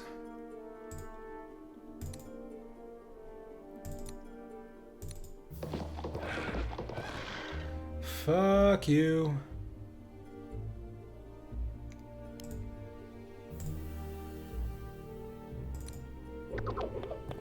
Nice. So what's with these random city walls here? Is this just decoration, or can I recruit in there? Oh, actually, I think I might need to get my leader out of here. He's gonna die to poison if I just keep him here forever. Although I think we're gonna just win by the time that happens. Oh yeah, my bowman's gone. I should probably get another one of those. Yeah.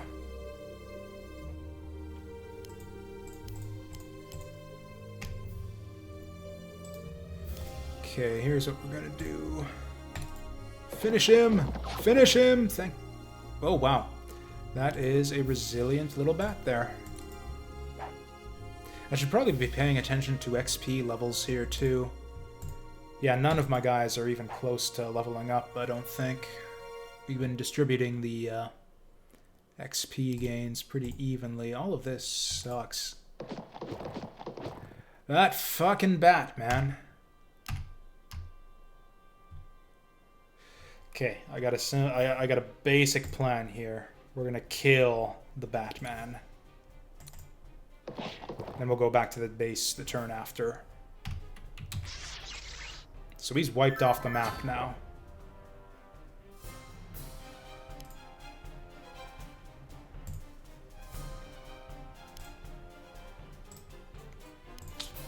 I actually probably just sit my leader on the farmhouse here.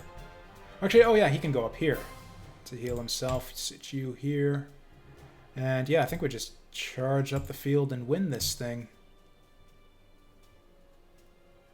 That skeleton's going to be tough to deal with. I don't think we even deal with the skeleton. Let's just kill the boss. If, you know, we can actually fucking hit him. What does footpad suck at moving all of a sudden?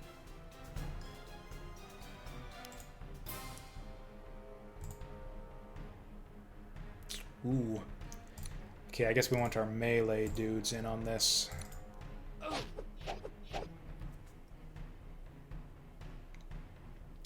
You were the one who said that footpads are good against the skeletons, so there you go.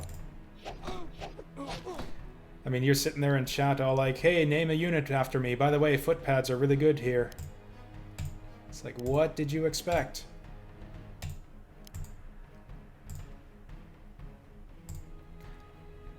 That's not a great trade for us, so I think we're just gonna attack the skeleton.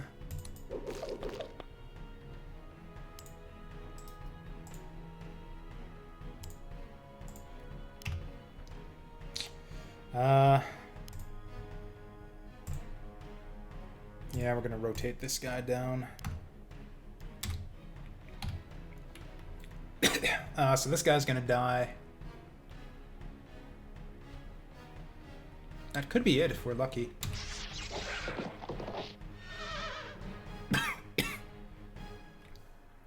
Oh yeah, that's right. Baron was supposed to be doing this. Yeah, we were supposed to like keep the front lines occupied while he springs the ambush or whatever.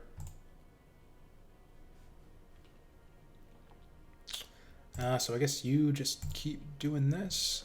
Because yeah, if we can get that skeleton out of there. That'll open up another space to attack the boss from.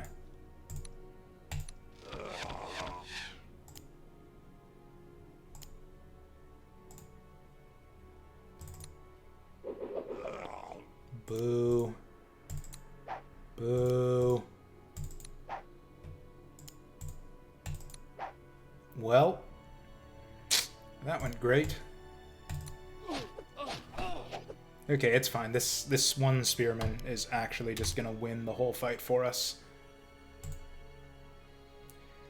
Oh, hey, or maybe this, I'm gonna have him wait another turn to come down.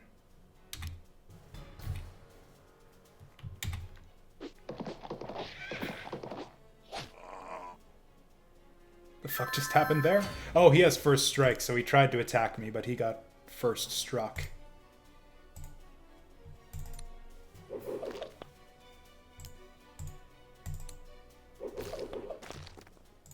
Good stuff.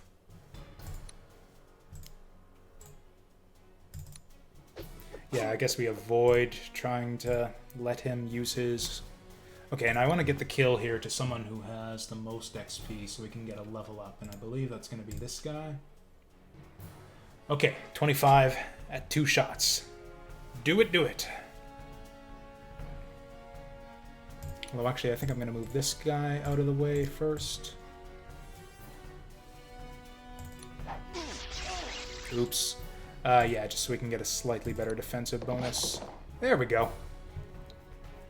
Resistances, I haven't learned about them, but I've seen them in the character profiles. Actually, I'll see if I can pull that up after the battle here. Oh, that's actually... I was kind of predicting that our brother would have betrayed us or something like that, but...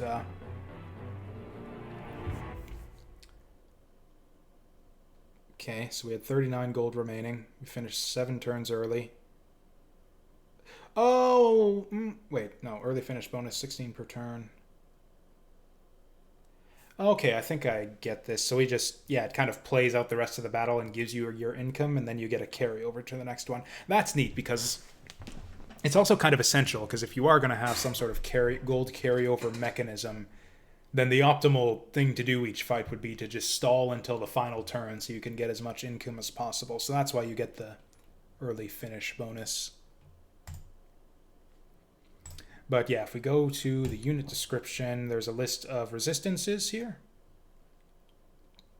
Oh, and I didn't look at them carefully before. I assumed it was just elemental resistances because I saw cold, fire, arcane. But yeah, you got blade, impact, and pierce too. So you've got your magic resists and your physical resists all bundled together. They're just in alphabetical order.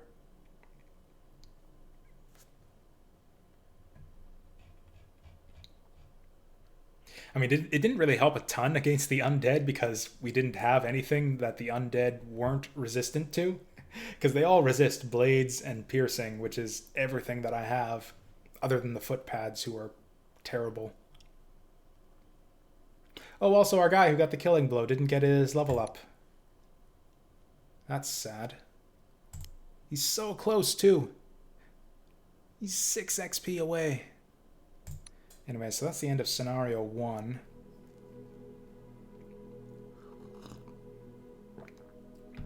Yeah, skeletons are weak to impact, but all of my guys are spearmen and lancers are footpads are the only ones who do impact damage, and the amount of damage they do is not very good in the first place.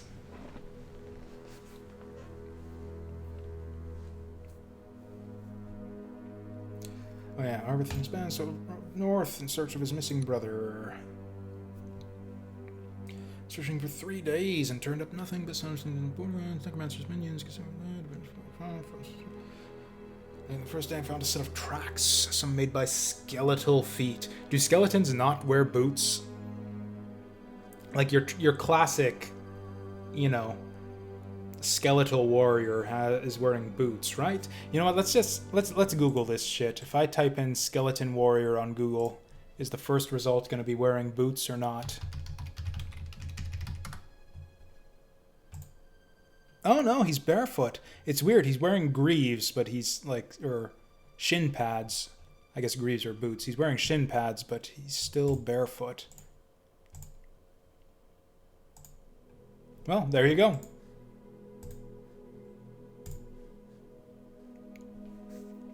Anyways, I got sidetracked there.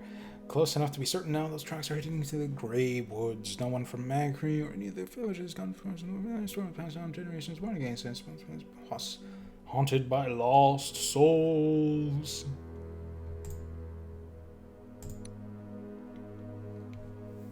Past persistent town, seen enough of the world to get to the truth behind these forces home to elves, unfriendly ones. Oh, did we get to fight elves this time? Stories of any business saw away from my man who is on family and foreign more dangerous. Oh, are we going to be disadvantaged in every fight we do in this scenario? It's like, oh no, they're all undead, our weapons aren't good. Oh no, we're in the forests, our horses are not good.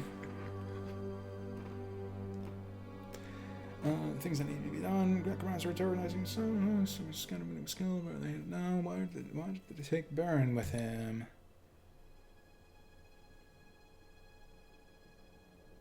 Okay, we're going north.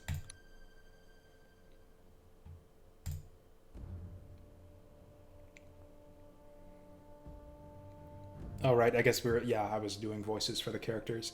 What's a good elf voice? Hugh there! Halt and explain yourself! That's an elf voice right there. That's what elves sound like. We're chasing after some men who kidnapped my brother. Those men told me their prisoner had attempted to murder their master and warned that evil men would follow him. Advance no further, or you will die! So much for those ghosts... That's my Deckard Cain voice, whatever. So much for those ghost stories. Mere elves will not stop me from freeing Baron. He looks like kind of like a rock and roll type, doesn't he? I am glad at least that we will not have to face ghosts, but those elves will have us at a disadvantage. Our horses will not maneuver well in the trees. Bah! Bah, I say. Just stay on the paths. Our spearmen and bowmen can fight deeper in the woods. We have faced and won through greater perils than those amateurs can offer. You have fought one battle on the easiest scenario, or on the first scenario of the easiest campaign, dude. Oh wow, we're like right in the shit this time. Oh, and also no starting units this time around. Because yeah, we had all of this pretty much filled out in Battle 1. And we've got no start... This... Okay, it looks like this is heavily stacking the odds against us this time around. This is like the opposite of the previous battle, where the bad guy starts with nothing and no buildings. And we start with a base full of units and like 5 buildings. They own all the buildings. Fuck me. Okay. What's the deal with elves? They're actually bad against piercing weapons, so that's good for us.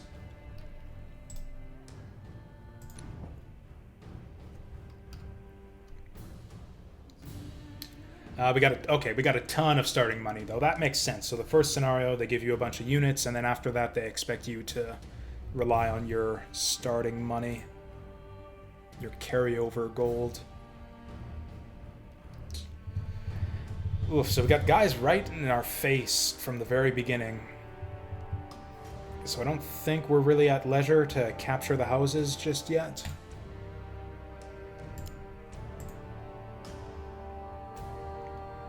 So that's quite advantageous. I think we want to take...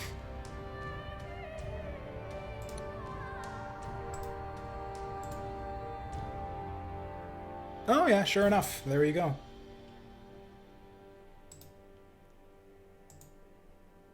I wish that there were a way to just mouse over the unit. That's... I don't know, I'm finicky about these kind of interface things. Instead of having to move my mouse all the way to the other end of the screen, I would like it if I could just get a little pop-up window here to show their resistances. Yeah, that's kind of just a modern game design thing, is you hover over something and it gives you information about it. The Civilization games are really good about that. Age of Wonders has really good mouse hover tool tips. Actually, I think Tales of Maj'Eyal has like the best mouse over tool tips I've seen, because it just gives you so much detailed information on them, like right down to combat damage formulas and such.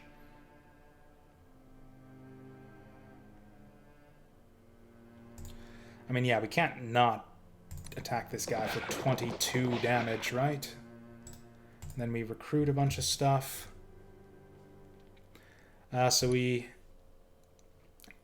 Okay, so that makes sense. Yeah, the horse is weak to piercing. This guy's weak to arcane, but we don't have access to that. The elvish units have good bows, so I think we want to focus heavily on melee units here. Plus, I think I saw more horses further up. Yeah, they got a lot of cavalry here, so I think we just want to pump out just a shit ton of spearmen.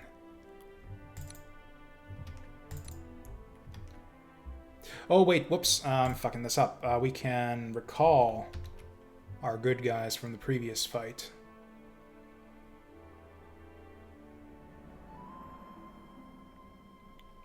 Poor Maze Whale only got 50, or only got 2 experience in the last fight. Okay, here's what we're gonna do. We're gonna... I don't know. I don't know how to value this, because it looks like level ups are really valuable.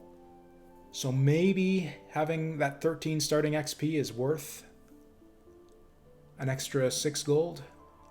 We got a lot of money to spare too. We definitely recruit this guy. This guy's so close to a level up right here. So he's in.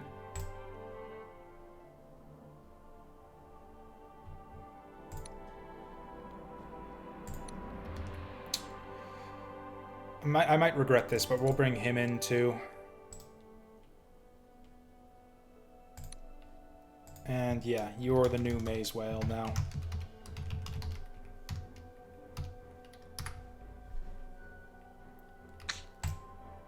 And now we're just going to recruit normal dudes the rest of the way. Also, we're going to have to capture these farmhouses real friggin' fast. Oh, is that how it works? Huh, there you go. Yeah, I don't think I'm even going to bother with bowmen just because their archers are so much better than ours. Although he'll also defend against their ranged attacks a lot better. We'll just try this first.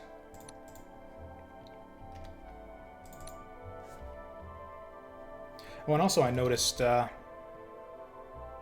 the rest of these guys are kind of worthless and not worth recruiting. So we're just gonna dismiss. Oh, that's interesting. I hadn't seen the loyal trait before.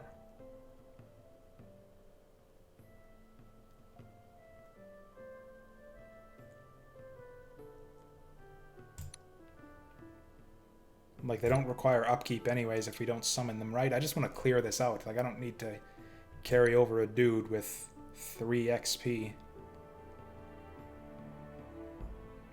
I don't know. Apparently, I don't want to dismiss them. We'll just... I thought I'd dismiss them just to clear out the menu there, but... Oh, and also, I could... Actually, here's what we do. I'll just send him here to capture the farmhouse, and then I'll just move him back to summon more dudes next round.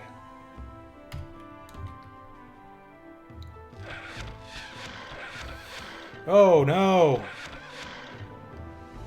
Oh, wow, these bows are fucking us up.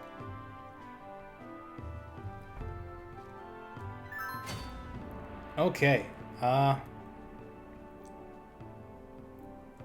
this sucks. So you go capture the farmhouses, because that's what you're here for.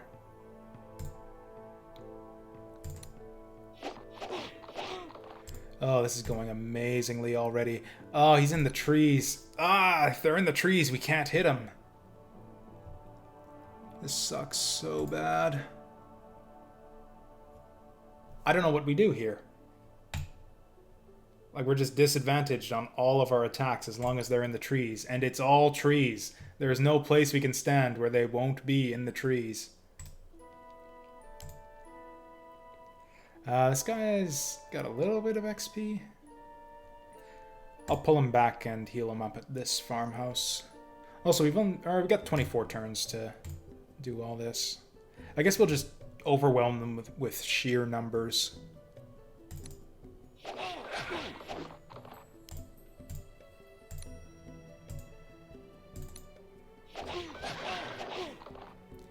So this is not going great already.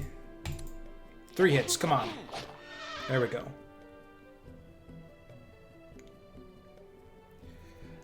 I don't know that I even want to summon more dudes right away either. I think we'll just fight this guy.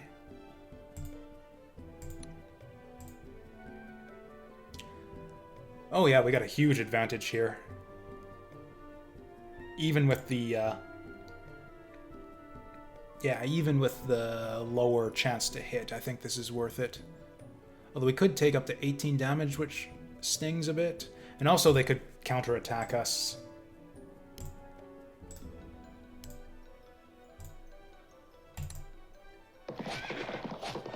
There we go. Oh, my boy! Okay, what do we do? What are the options here? So this guy's got way more HP. This guy's got more movement points. And a pretty freaking strong attack, but it's only charge-based. I think I like the knight here.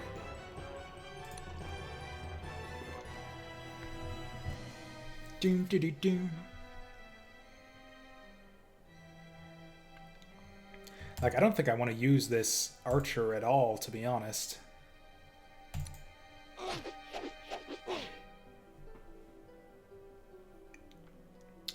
Oh, is that what that means? What if I... Okay, if I check out the unit description, can I...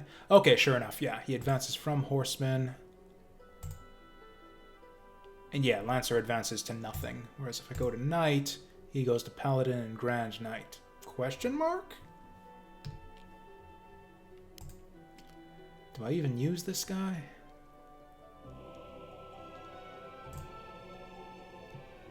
$15 to his 18 with a much lower chance to hit. I think I'm just going to use him to capture buildings.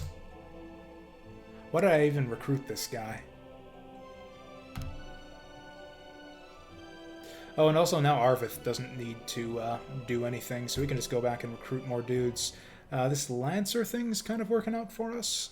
I think I want more footpads. I think this guy's going to die soon.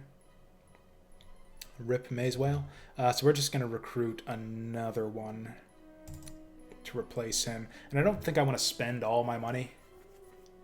I want to save some up for the next scenario, so we'll just leave it at that. Also, I should have recruited in this square. Oh, right, that guy's still alive. I should have recruited. Fuck you. Holy shit, these guys can move far.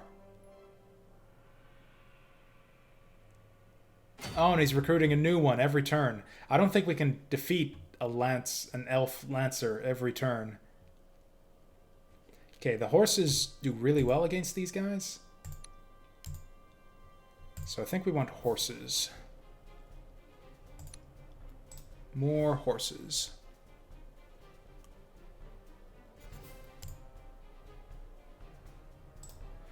Also, I think we want to defend the farmhouses.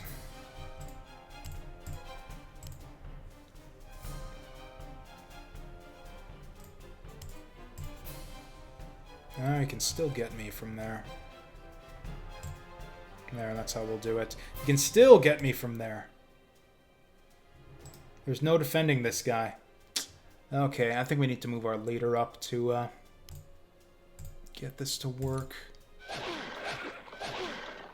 Again, this is the... Oh, I forgot about this guy too. Shit.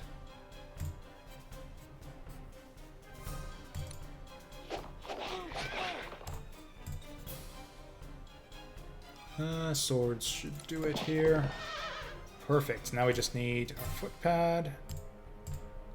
Neither of those is a worthwhile trade, so we're just going to leave it at that. And then, yeah, that sword guy is just going to fuck our shit up. Unless we can get him first. Oh, he's a hero. No wonder we're having so much trouble with him. That's a lot of damage he can do. Yeah, I think we need a new horsey.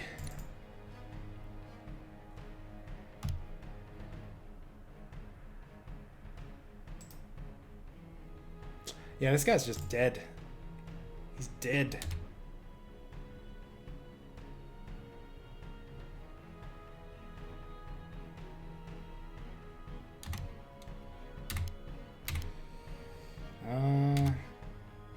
Yeah, so that's all that. That's hardly worth it.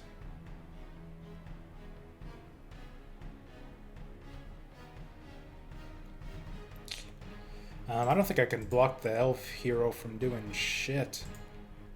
Oh, he can't move for some reason? What? Ah, there he goes. Yeah, I can't block him off from doing anything.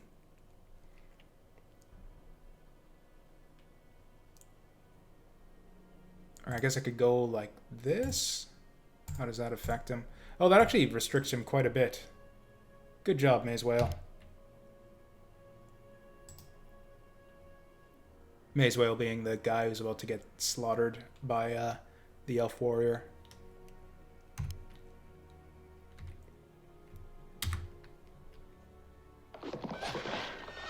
He almost lived.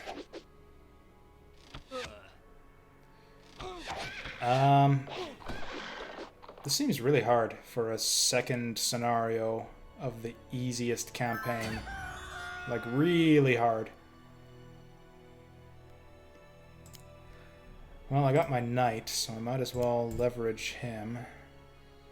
Whoa! Okay, we're not doing that.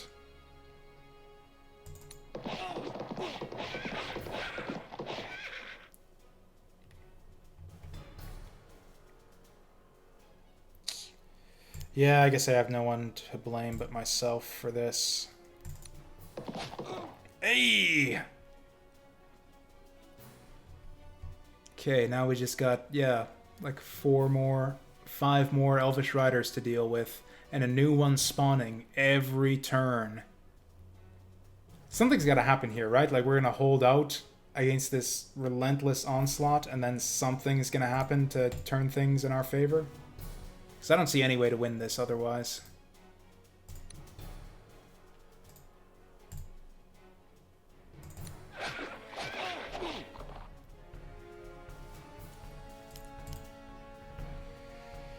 Ooh.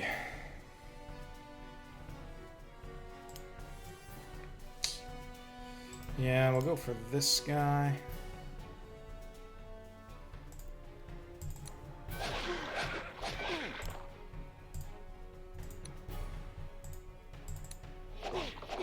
I think I need to use my leader more often here.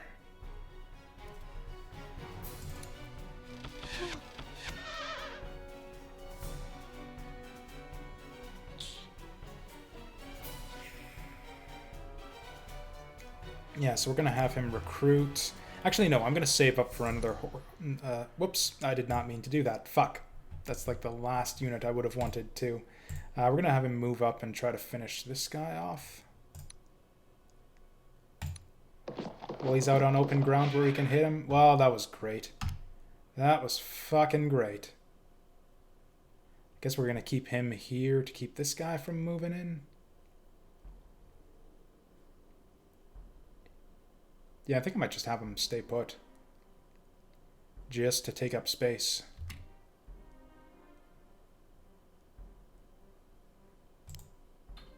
Man, I should have put one of my injured units on this house here. Yeah, I absolutely don't want the elves taking that from me. Ugh, what a turn. Yeah, these houses are just useless, because if you try to put a damaged guy on them, then he just dies right away. I guess you put the healthy units on there so that it's harder for the elves to dislodge them.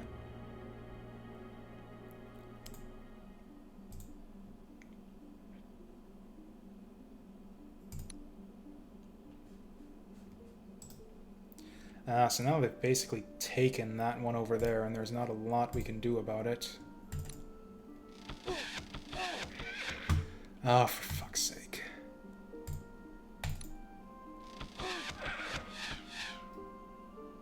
Bows are actually... I guess bows do piercing damage, so they're actually good against the horsemen. I should actually be recruiting more bows. Also, I've got no money now.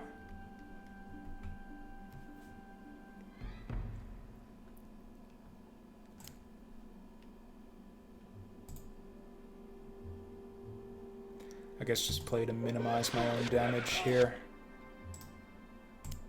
Oh, hey, we could actually kill this guy. Holy shit! Look at that! Okay, and then you go here, kill this guy. For 45 damage, but only at 40% to hit. I want to minimize the damage he takes to make sure that he doesn't... Okay, that was 4 swings and 4 misses. Fucking brilliant. I can't afford any units right now anyways, so I guess Arvith is just on combat duty now. So that is now 8 swings and all misses. Yeah, getting a real XCOM-y vibe from this game. There we go. Of course, I don't have anyone to put there now, but there we go. Slow. Oh, no. Oh, fuck's sake. It's probably GG. They didn't miss a single attack there. Odds to hit were, what, 30%? Okay, 60% for them to hit a horse on the house. Still. That's fucked.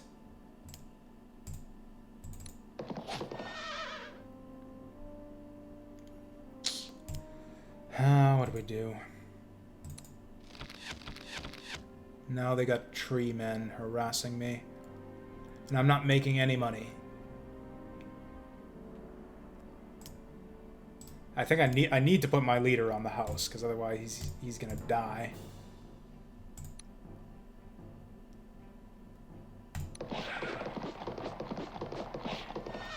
There we go. That helps a little bit.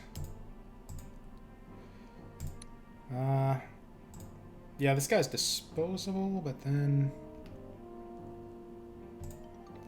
Yeah, I think even though it's a tiny bit of damage, I think we're going to go for the free damage on that guy over there. And then may as well...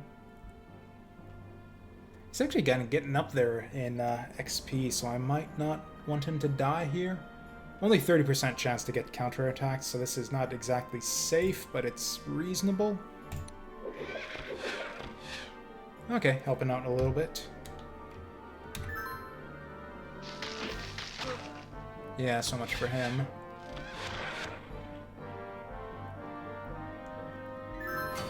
Oh, they got another sword guy.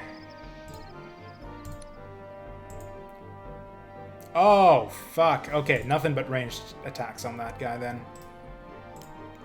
Nothing but ranged.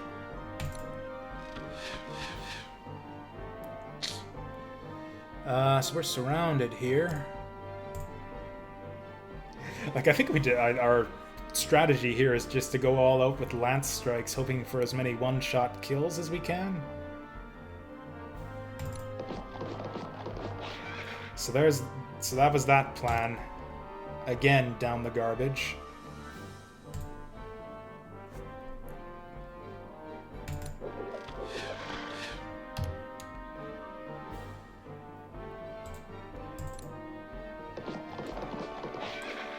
Well, fuck. I don't think my strategy was even that bad for this fight. I think I'm just getting fucked over by RNG, it feels like. Like, I'm certainly hitting much less than 40% of my attacks here. Like, it's not even close to 40%.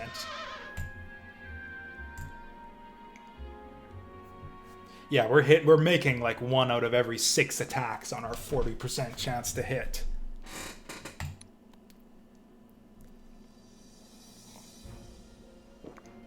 I'm going to be angry if this is like in XCOM, where the game's idea of higher difficulty is just they lie to you about the percentages.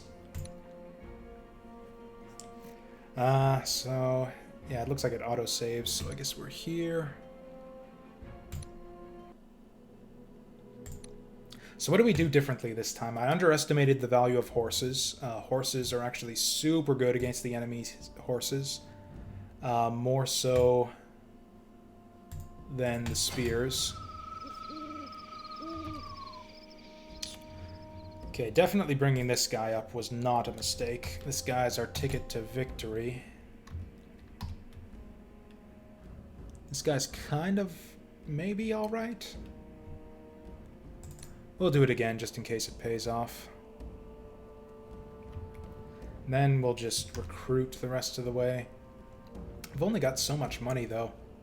Another problem is there's just no pushing up the field here. They've got so much stuff. Like, I'm never going to be able to recruit beyond... never going to recruit very much beyond my starting golds, just because, yeah, no way to push up the field. And their guys are better than mine, so if I do send a scout up the field to just capture these houses, then, yeah, he's just going to die. Although, maybe I send, like, a tanky scout... So, like, instead of sending a footpad, send, like, a horse. And then he can just run away. I mean, hard difficulty is hard, but this is still the supposed rookie scenario. And like the only other challenge, the only other difficulty was beginner. Like, I don't want this to be too easy. We'll just keep pushing forward. This is a good way to learn the game properly, so... Ah, Footpad has the highest movement, though.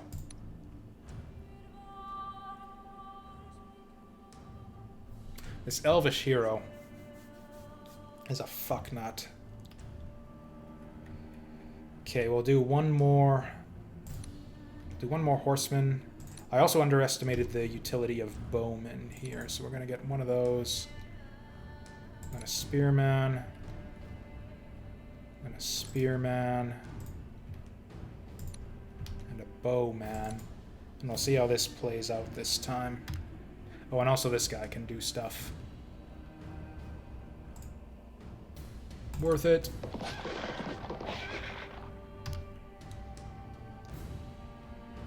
Oh yeah, I think I want him to, yeah, help things out here too. We can just pull back afterwards. 2 hits. 2 fucking hits. Thank you. Hey! Okay, this is going much better already. Okay, so I think we just hold the line against the enemy onslaught here. And, just, yeah, dart our leader back and forth. So we'll have him run forward and attack, and then pull back and recruit.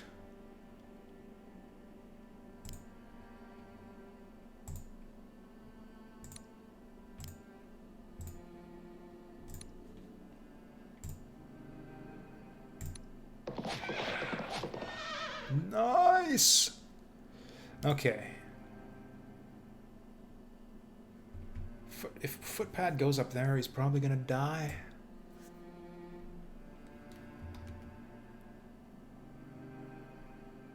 Oh, and also, yeah, I forgot.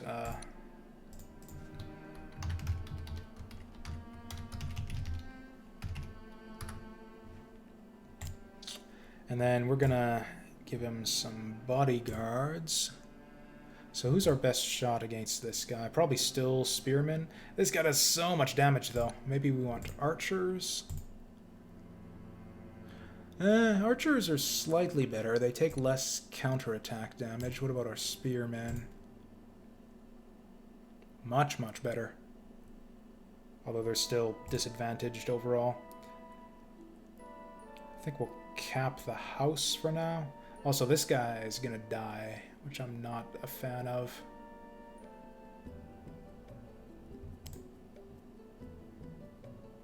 Ooh, this guy's close to a level up. Do we do this? No. Don't know what to do.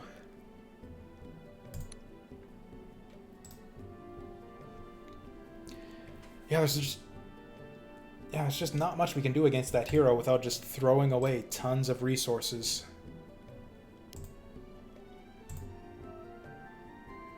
Yeah, 18 damage at 40% versus his 24 at 60.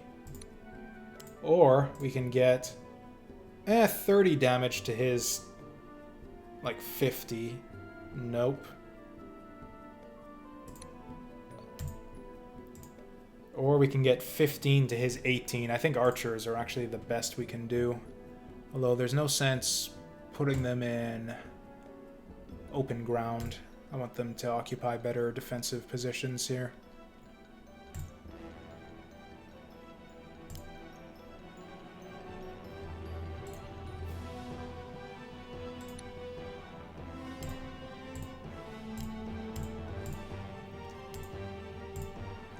Something like this? I don't know.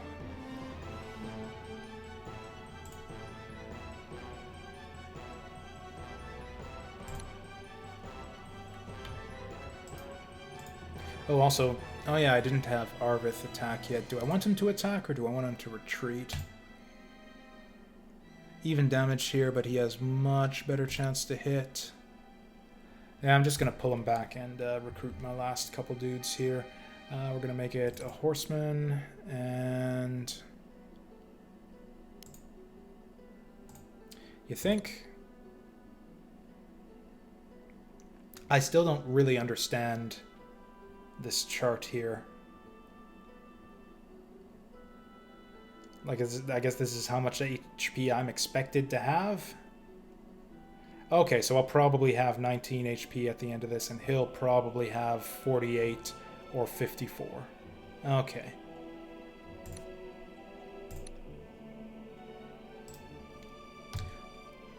Okay, I can't undo now that I've recruited, but... Actually, yeah, I said archers were the best way to go against him, so I think that's what we'll do. Also recruit a backup footpad, I think, since that was doing alright. Oh, and then I can send him back in. That's actually kind of handy. I'm actually going to put him here, too. So then if the enemies decide to mob him, they're on open ground.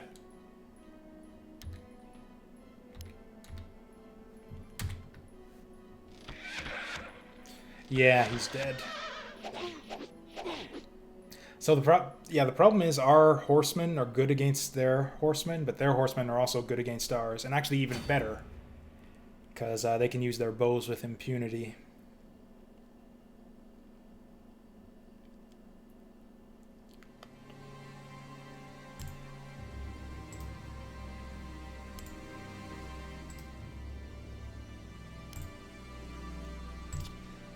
Oof.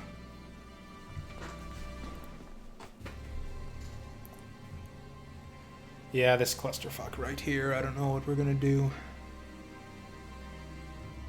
Oh, the rider is like a tier 2 also. Holy shit.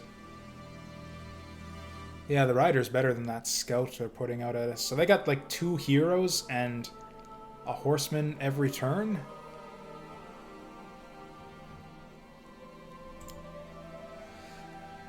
Okay, let's see what we can do about this.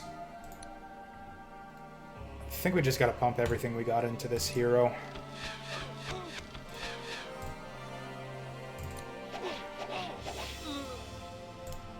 Spearmen and archers so as to minimize our losses. Or just to make sure that nobody really powerful or important dies. This is gonna take forever, and then their riders are just gonna pick us to pieces while we're wasting time with this.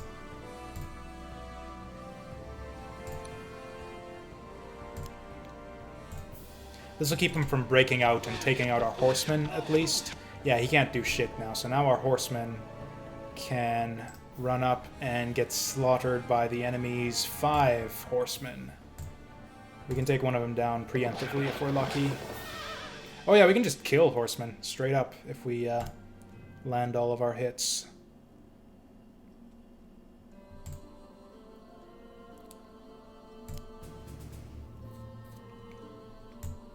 Yeah, it seems like being... Yeah, XP distribution seems like it would be really helpful to manage that effectively in this game. Yeah, I spread out my XP gains too much. In fact, if you look at my... Yeah, it's like everybody has a little bit of XP. But yeah, you want to try to get it all to one person.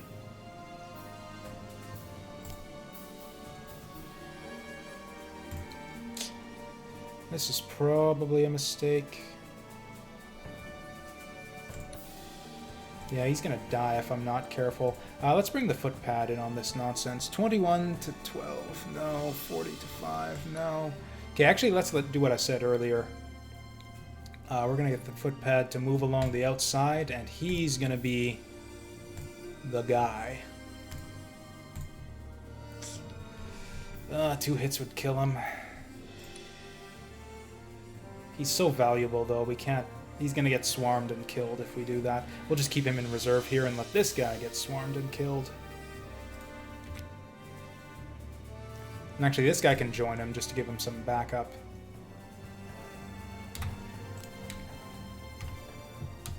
So that's us.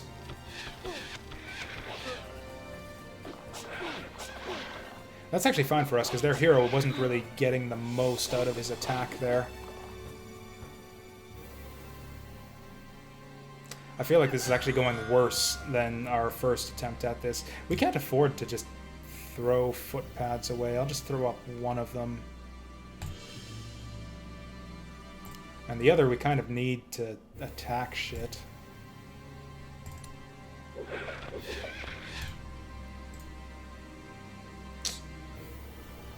Go big or go home. Well, what do you fucking expect? 2 shots at 60% to one-shot him, and we get fuck all. I am not a fan of tremendous, just like swingy luck, swingy RNG like that, where it's like, oh, you either one-shot the guy or you get fucking nothing.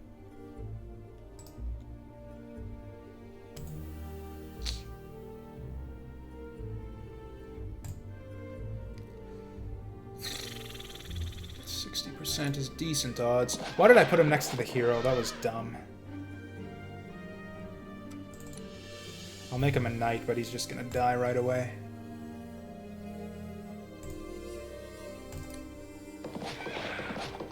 There we go, that's what we wanted.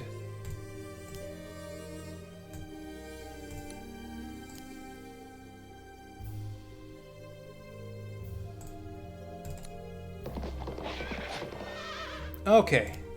Suddenly things are kind of turning around.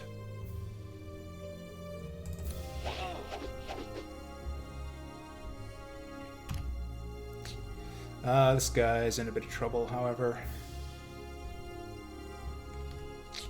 I'm gonna do this just to keep him from stealing from my farmhouse, but he's probably just gonna die.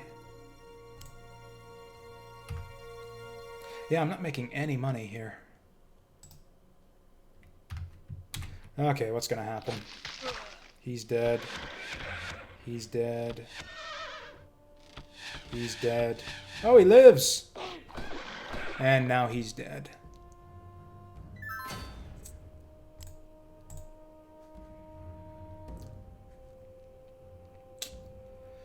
So their hero still lives. Oop. This is pretty handy, though.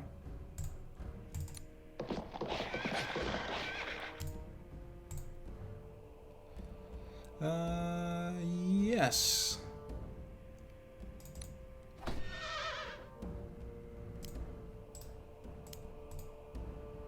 Not even worth it. We just want to sit back. What do we do now? Problem is that Tree Man is a fucker.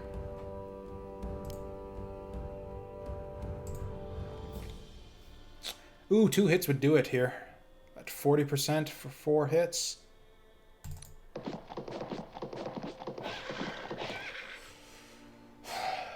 I don't think I like this game.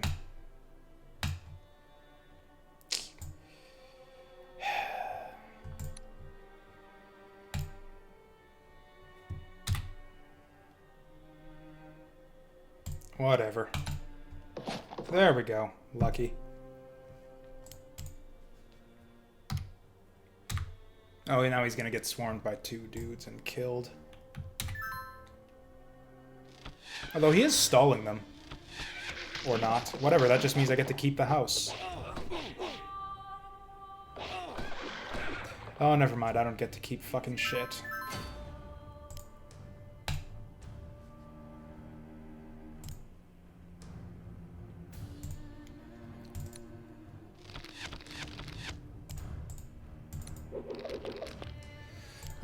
This guy needs to go back here, and we need to defend him.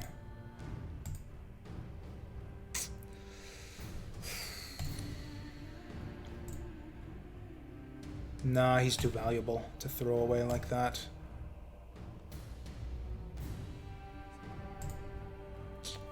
Uh, 40 to 18. These are good odds here. Gonna try to reduce the damage he takes, but yeah.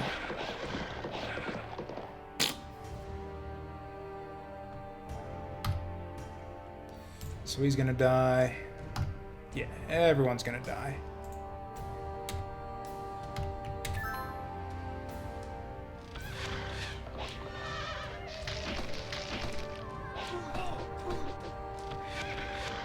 You ever notice when I need to kill a guy, I miss like 5 or 6 times a row, and when they try to kill a guy, they hit 5 or 6 times in a row? So he's just dead now. I don't see how... Unless I'm just missing some fundamental game mechanic here, this doesn't seem reasonable. Like, honestly, I think my best strategy here is to just save scum my way through, save before every attack until I get the best possible result.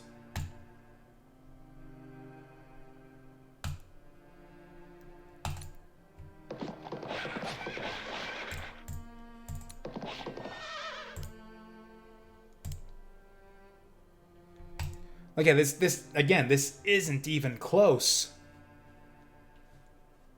Like, yeah, we survived for a couple more rounds maybe, but they've still got endless waves of enemies.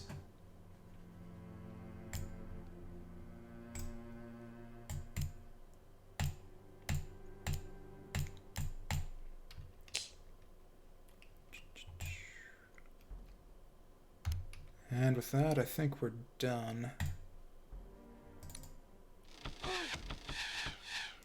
Good exchange.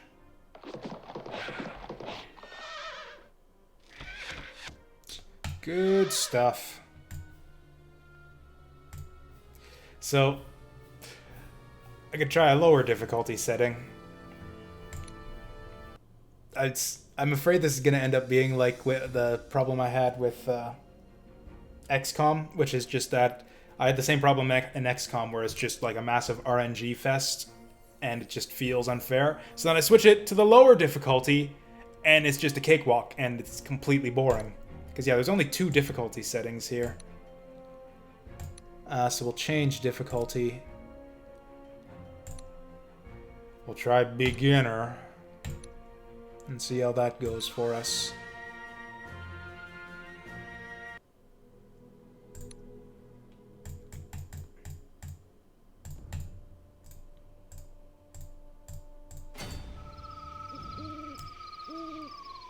I mean, if I just suck at the game, that's fine. If there's something I could be doing differently to do better at this fight, then I'm fine with that. But I don't see what the strategy here is other than just roll dice better. There were several opportunities where we could have swung things in our favor if we'd have just missed like 4 of the important attacks, or if we'd have hit 4 of the important attacks that we ended up missing. So this is already a lot easier. This is just less than half as many dudes on the map to start, and there's no hero or any of that bullshit. Like it's almost like we're fighting like the second scenario of the easiest campaign or something. This kind of looks like all of a sudden. Okay, so we're gonna recruit, or we're gonna recall our good guys. Oh, and we start with a bunch more houses too, and the enemy starts with a bunch fewer houses. Okay, this is ridiculous. How much this changes things.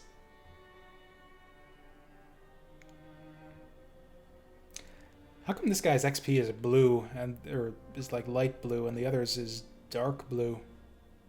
I think that means this guy's good, so I'm gonna recruit him again.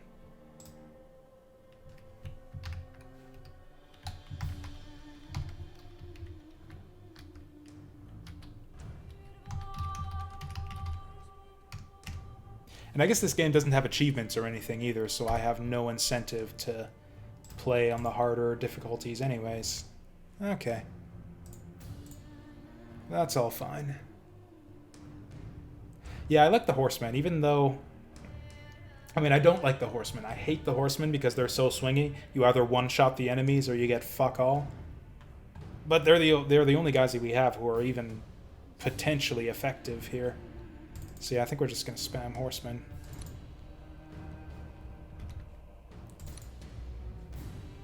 Yeah, and the enemies, they don't even have the other dudes that I was kind of worried about.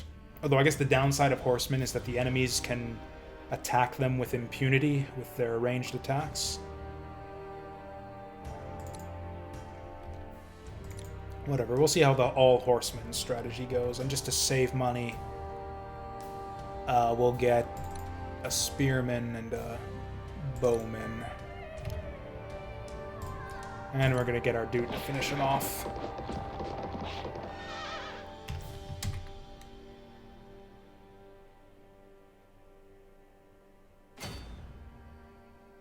Yeah, look at this. Instead of being swarmed by 4 dudes right off the bat, we're moving up the field and capturing more houses. And this guy's vulnerable, too. You know, in theory.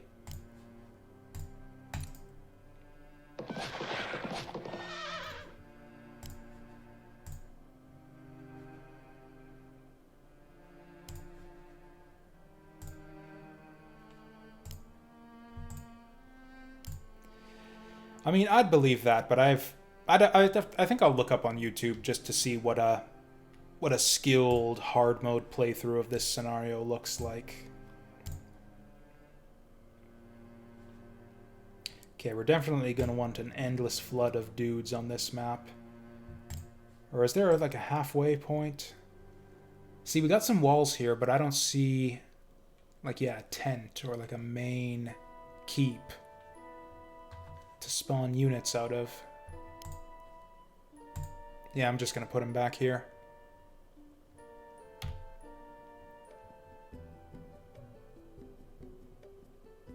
If that's the case, then there's something I'm missing, because there's like... The enemies just have all of the advantages here. It's like they're extremely hard to hit in trees, and the entire map is just covered in trees. There's no space on the map where you can stand. It's like, yeah, my guys want the open ground, but the enemy wants the trees. And there's no place I can stand on the open ground where the enemy can't get their trees.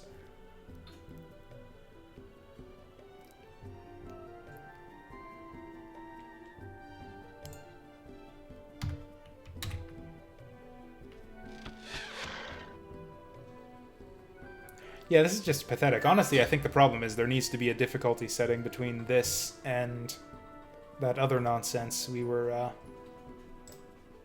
dealing with before.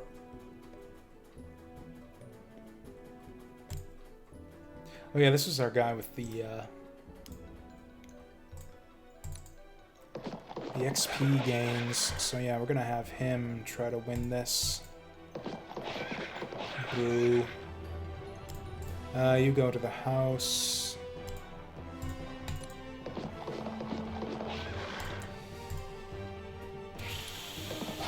There we go.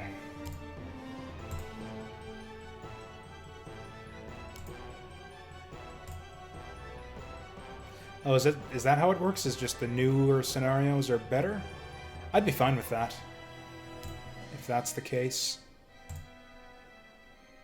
It's not even worth attacking him here. I guess that's the one thing, is I'm probably too aggressive in general. Although with that said, no, if I let... I don't know, it depends. It's tricky the way it works in this game. There's a general problem, or not a problem, but an issue that you need to consider with a lot of tactical and strategy games, which is the notion of counterattacks. It's like some tactical RPGs out there, you've got a system where it's like you attack and the enemy counterattacks. And there's not really much incentive to be attacking the enemy when you have a system like that. Well, it's like, well, I can attack him, or I can go do other stuff and just wait for him to kill himself on my counterattack. Or you end up with weird situations.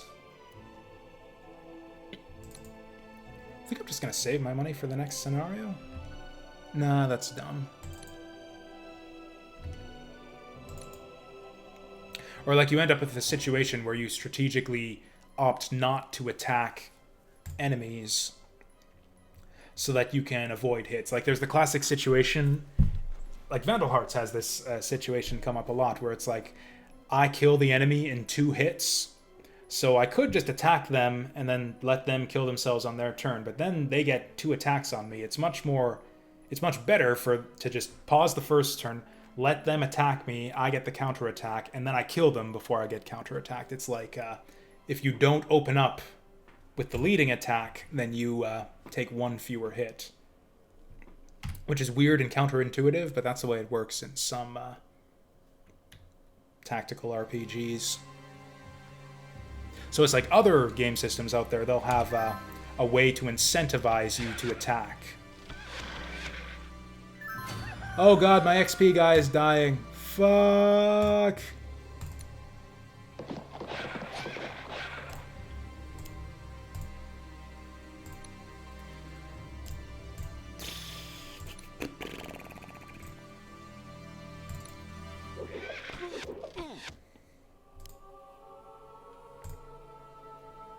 Actually, we'll do it like this.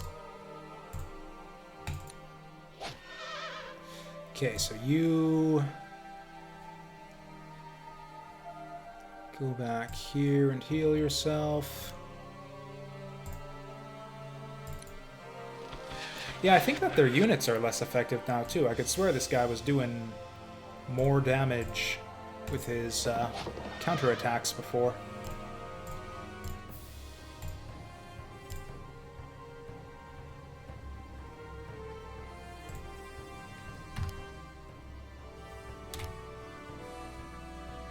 Huh, I guess I was just misremembering then. I mean, honestly, yeah, just having twice as many units is enough to bump up the difficulty, I think.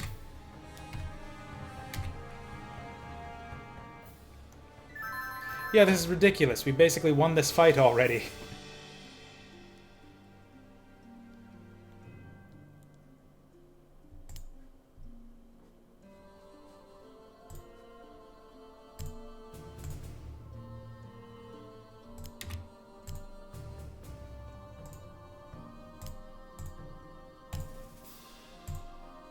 I'm just saying, there's got to be some middle ground between just a... What the fuck just happened there? I must have misread the damage numbers there. I thought I had the advantage on that attack. Okay, it's just that I missed with all my attacks and he hit with all of his. That's pretty typical.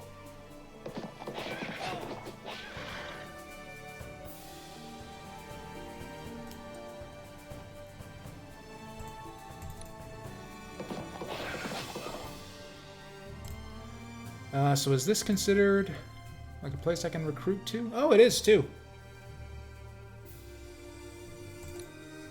Oh, never mind. Yeah, this isn't a keep. That's a keep. Okay, it's very distinguishable what's a keep and what isn't.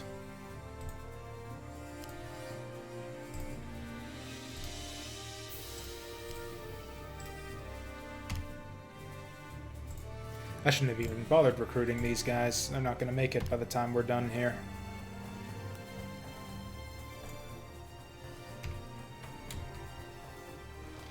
Oh, now he's got nothing left, so he's coming out for us. What's the objective here? Is it to kill all the enemies or just the leader? Or is it Control J? Fight your way through the woods before the kidnappers escape. That's not super specific, but I think I got the general gist of it. Still haven't gotten a friggin' level up to my horseman with all the XP.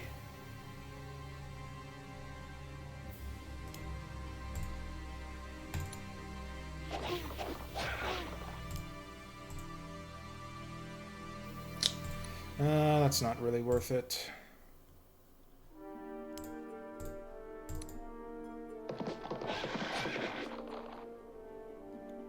Yeah, now that we're playing on easy mode, I'm more at leisure. That was the thing, is because the first fight was so intense, I couldn't really be bothered to worry about XP distribution, just because I was in danger of losing constantly. Whereas, yeah, now that things are a bit easier, we can pay a bit more close attention to that sort of thing.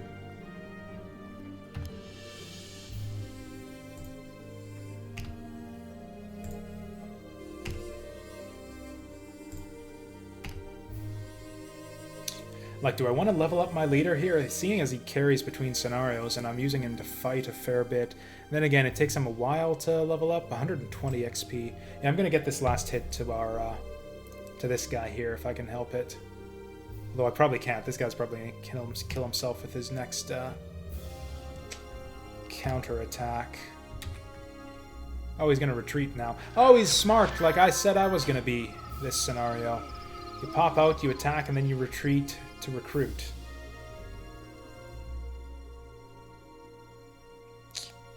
So now this guy's stuck on the house.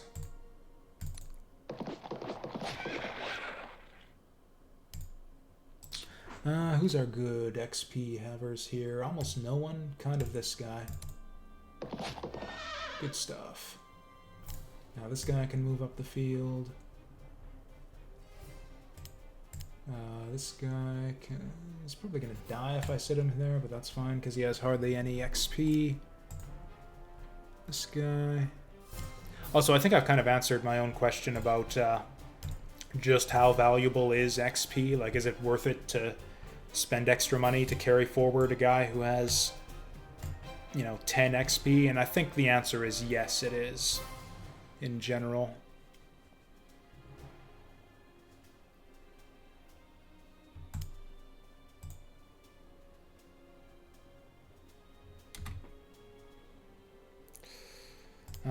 Oh yeah, that's right. Guys, your guys recover HP if you just don't have them move at all.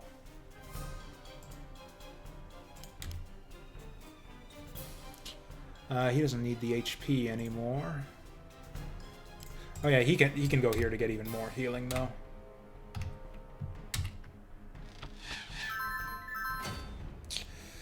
So I think this guy is just dead now. This enemy guy. Good stuff. Oh, these elves aren't... I thought these elves were just kind of generic assholes. Like, hey, don't invade our turf. But no, he's... Yeah, he's in on it. That is an undead friendly elf. I think I like knights.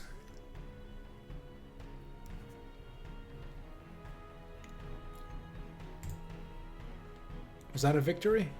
Oh no, we got a bunch of stuff here behind the Fog of War. I didn't realize that Fog of War was even a mechanism in this game.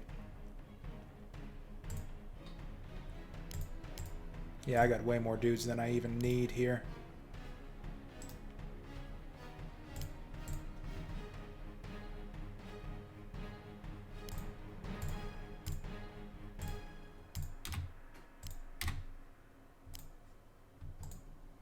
Oh yeah, I guess that's a house over there. Yeah, you can sit on that. You sit on that.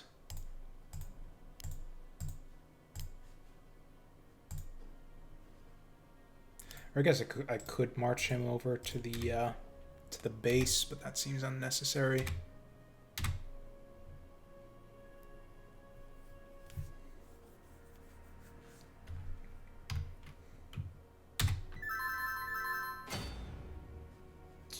Oh, hey, there's a house over there. I don't think I care, though. We'll just, Can I actually move that far? Holy shit.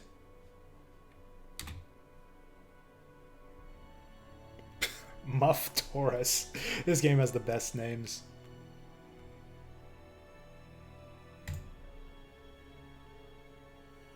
Is this just a reminder? Okay. Okay. So we just kill this guy then.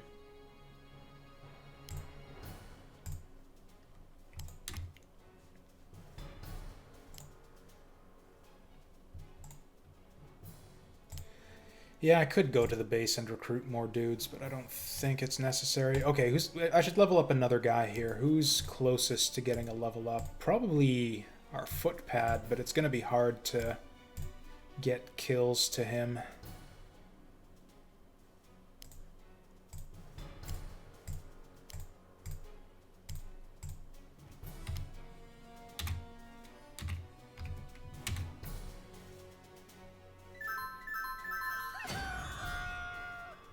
Map covering and unit. Okay, I think that one of the Advance Wars games had a similar type of... Or actually, I think Advance Wars only had the gray fog. Like, you could always see the map, but you didn't know where the units were necessarily.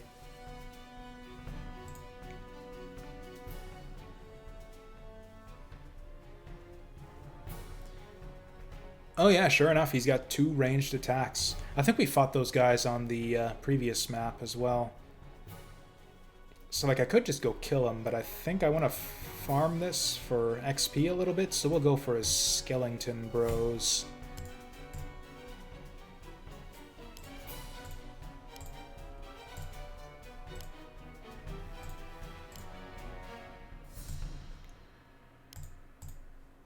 Yeah, I absolutely did not need this many units for this fight.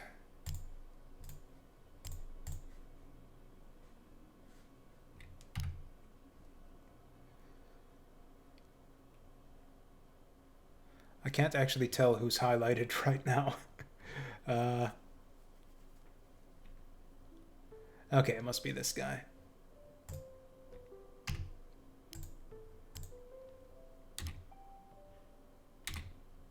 I wish it wouldn't deselect your units after you're done moving them. Like, what I prefer to do is to move them and then hit spacebar to have them wait. Should I bait them in with my leader? I think that's a decent move here. It's a very shunning force move to do. Yeah, we're just gonna pass turn here. Yeah, I think that was worth it.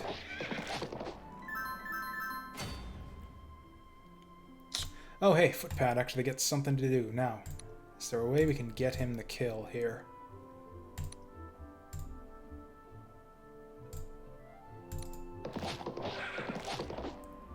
Oh, I think we can do it.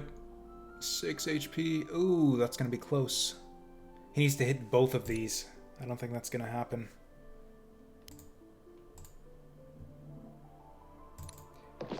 Okay, I've got such an overwhelming numbers advantage that we can afford to take some bad attacks here. This could actually kill him, so we're not doing that.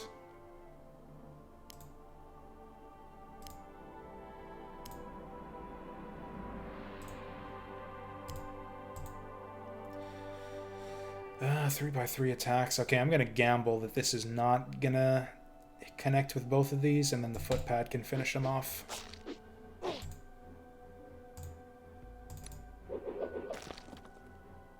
Okay, that wasn't even a level up, but he is our guy with the most XP right now.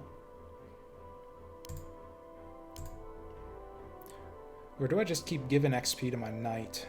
Probably not. Ooh, this guy's gaining some levels. Oh, he can make it all the way, too. Get him! Yeah, pretty close. He got him pretty good there. And who's next? Actually, probably... yeah, probably just get the free... Oh, can anyone get in range to hit that guy? Well, shoot.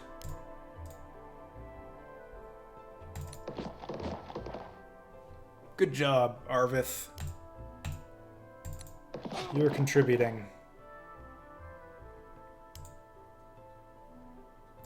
So this guy's actually going to get a fucking turn at this rate. There we go.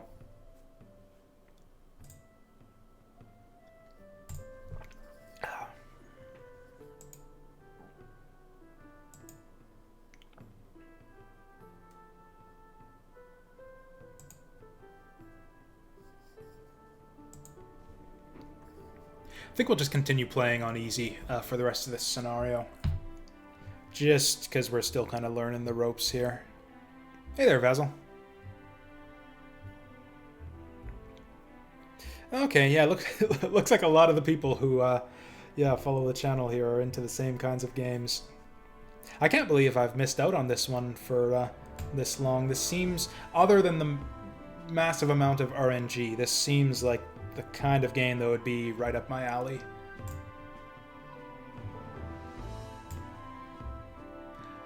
This guy looks super evil looking. Look at all those spinities coming off the edge of his arm, off the side of his armor there. This guy is not trustworthy at all. Come along with us.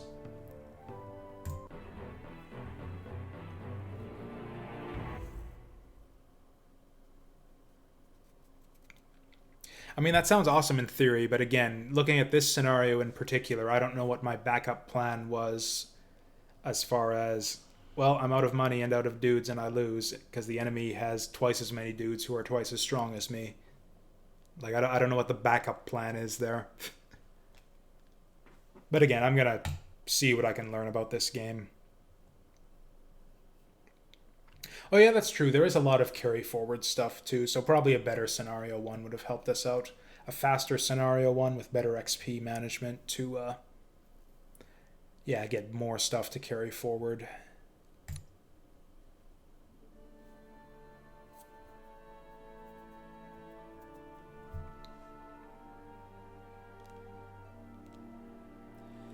This project service, Whalebound is burnt. As Mordek was always recognized as the sole desperate scheme as his, responsible for suffered, but still matter, it was you brought the orcs down upon us too, but at the same time you managed to kill it. Oh, so he's just fucking dead. Okay.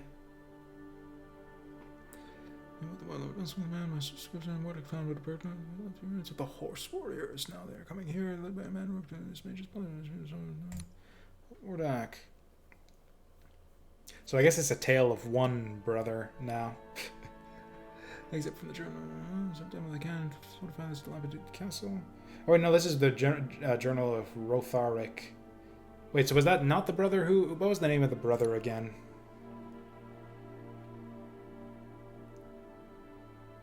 Oh, Mordak was the guy that I killed in the previous scenario. Okay, I got my names mixed up there. So this, oh, and this is from Rotharik the clan list. So yeah, this is a different guy speaking here. Maybe the guy that we just killed. Oh yeah, multiplayer seems like it would be interesting too. I'd be really curious to see what kind of multiplayer activity goes on in this game. Just to spectate. I don't know that I'd participate. This type of game is not the sort of thing that I really play multiplayer at all.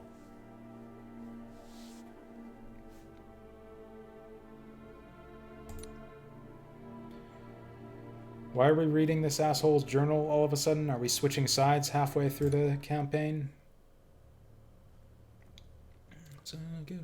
Holding a massive stone looming on the fog. Oh boy. Oops. I didn't think they would actually fucking make us memorize this. Is there a chat log I can check here? I can't believe this. I think it was the first one started with an E and the second one started with an A. Oh, nice.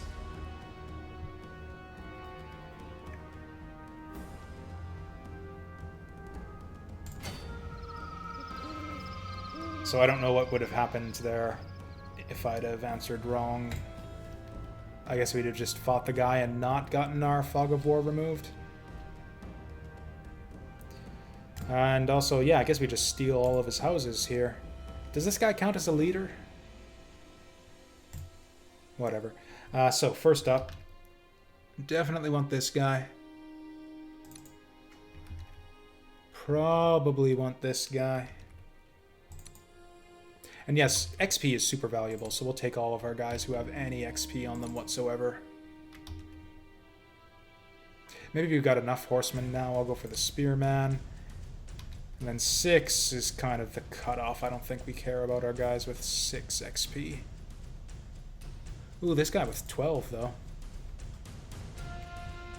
We've got a lot of money now. And our bowmen are still poor as fuck for XP. Yeah, we gotta take this guy.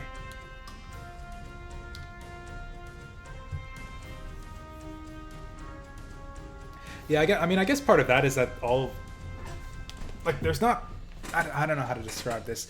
There's not really that much to differentiate the classes here, because all you're really... It's not like a...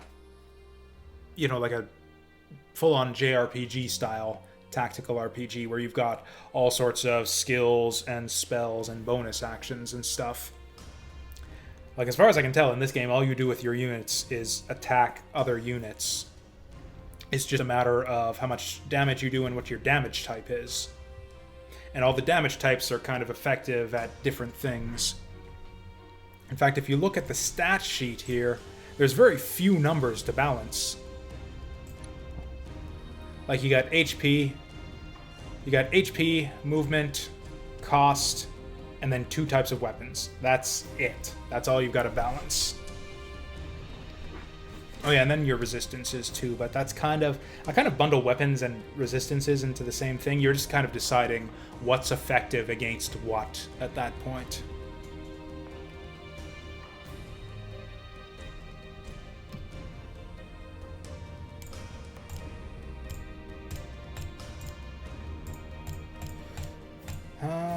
Is there any reason we want to move him out of here?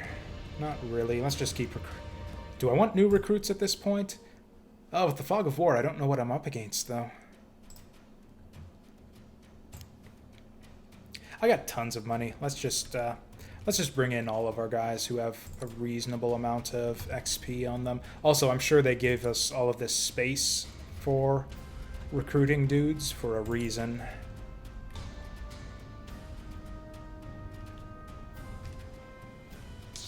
So we got a bunch of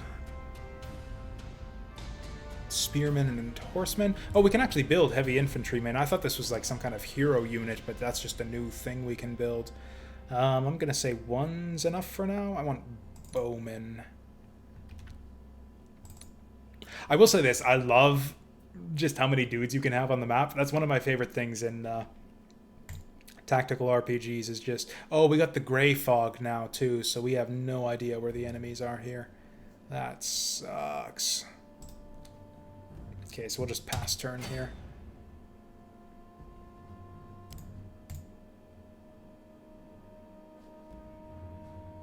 Oh no, that's not Fog of War, that's just me. Yeah, that's just beyond my movement range. I'm just being stupid here. Okay, so we don't have Fog of War, so we can just move out. That's one of the reasons why I like the Langrisser games so much. It's, yeah, tactical RPG, where instead of your usual, you know, little squad of, I don't know, different tactical RPGs have different scope. Like Final Fantasy Tactics, you get 5 guys at a maximum. I think Ark the Lad was also about the same. Stuff like Vandal Hearts and Fire Emblem, you typically get like 10 to 12 dudes. And then in Langrisser, you've got 12 heroes, but each of them has a squad of 6 underlings. So you're actually fielding like 60 dudes all at once, which just the way, just there's a kind of a change in the way the strategy involved in battles when you scale things up that much, when you're dealing with 50 units as opposed to 5 to 10. It's different from the way... Oh, hey there.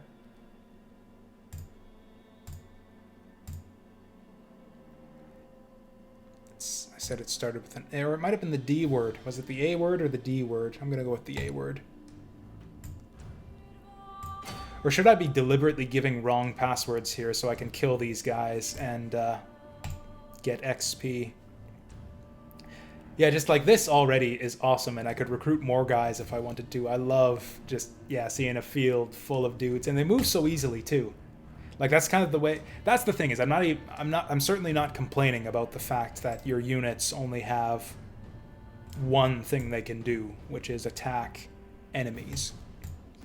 You kind of need to do things that way if you're going to have this many units. Like, that's the way it was in Langrisser. Langrisser, your underlings can't do anything but attack. So that's entirely reasonable. And it makes it, yeah, so easy to manage, too. Just point and click. Oh, we didn't get a third password.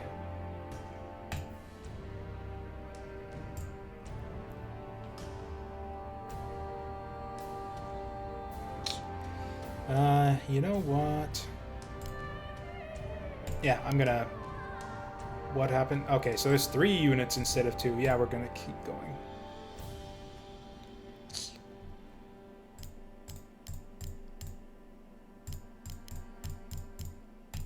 Yeah, I think we're gonna move our guys up.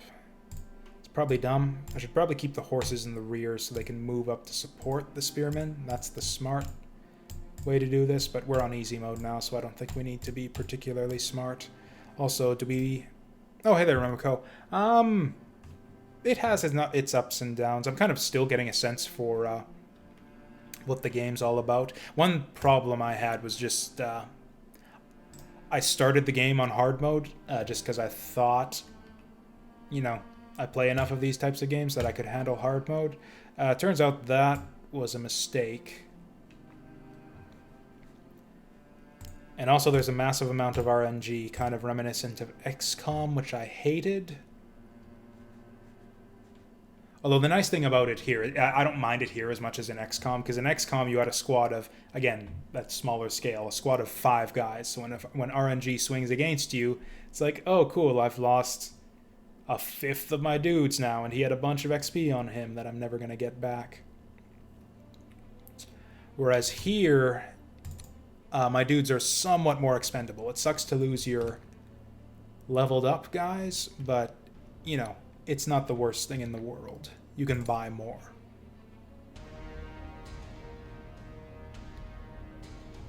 Yeah, we'll keep him back for now.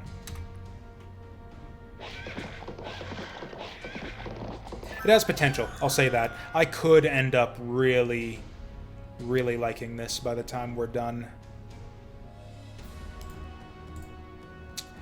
Ooh, this guy's got no ranged attack. Although, mind you, most of our guys don't either.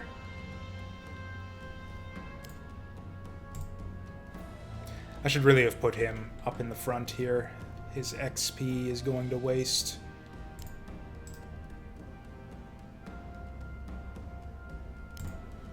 I think I actually want to send him back just to heal on the farm here. Yeah, we'll grab those early.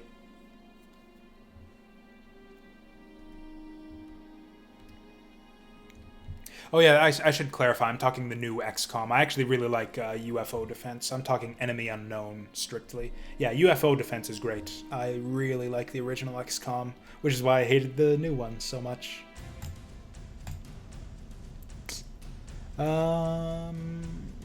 Not worth it. We'll just do the lance hits here.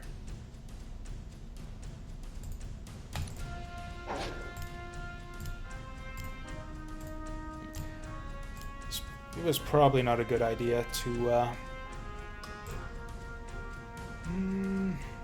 spread out my dudes like this.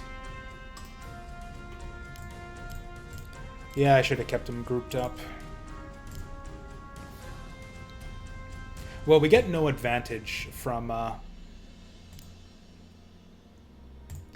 attacking him here, so we might as well just let him do his attack. Although he's not going to hit them, he's going to go for my archer.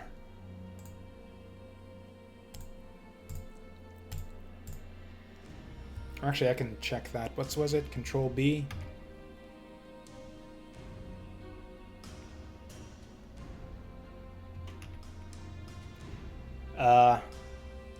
So I'm guessing the low numbers are his best attacks. So like, yeah, his best attack is going to be on one of these three guys. I think that's what that means. What was the other one we could do? We got Control V and Control B.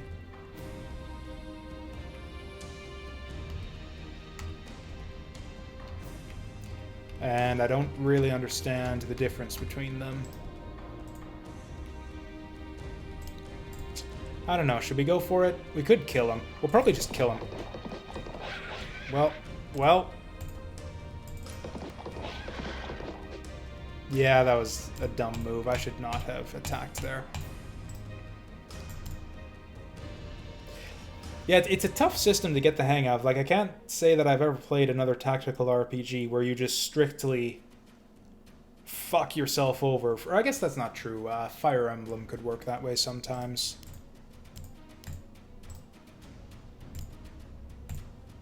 Although I haven't really played Fire Emblem at all, so I guess I haven't... Yeah.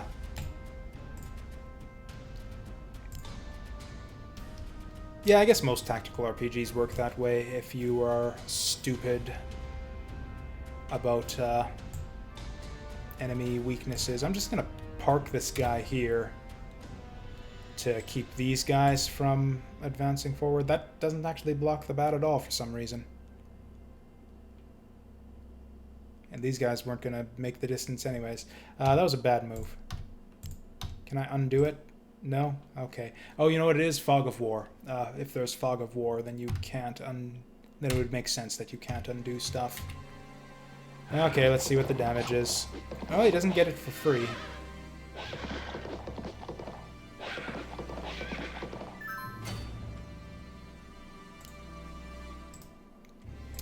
So yeah, we want to use the little units to do this.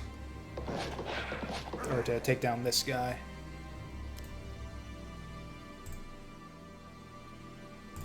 Because yeah, they can kind of attack him for free.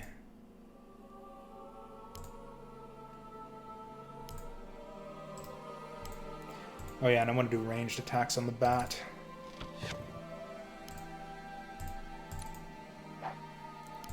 Just take him down slowly with spears.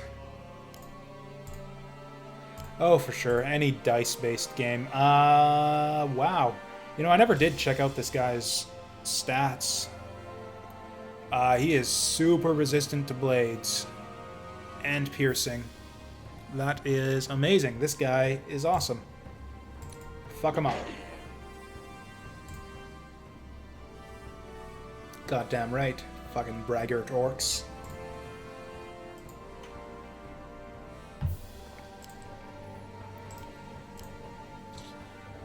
So yeah. I guess we'll do our ranged attacks on this guy now. This guy needs to go back and heal. This guy can charge up.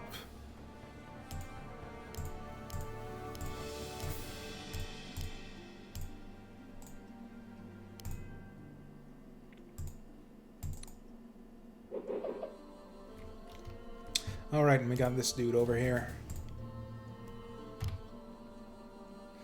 He can probably sit there and heal up a little bit more, although I think this one's slightly closer.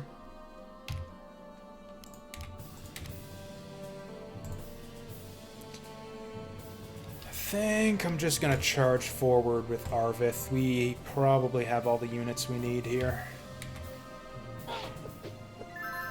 Famous last words. Here they come.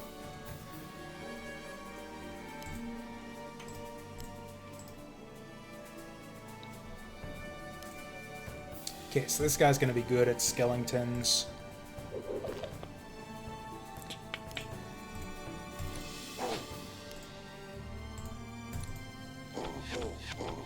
Oh, archers are so good on this guy. Yeah, you kind of want a little bit of everything. Yeah, it's like you guys said, the units are pretty balanced as far as they all have their uses, and you're going to want some of everything for different circumstances. Okay, let's start worrying about XP distribution. This guy... Except he's in danger of dying. Yeah, that's the tricky thing. It's like, you want your XP guys to... Your guys with a bunch of XP to be in the fray, racking up kills, but you also don't want them to be killed.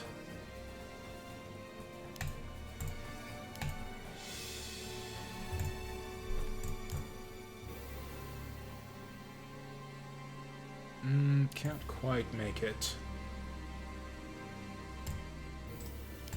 This is reasonably safe. Good stuff.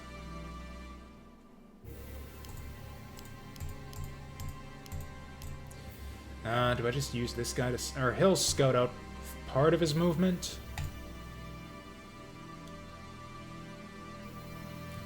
Oh, excuse me. Well, we can see there's nothing up there.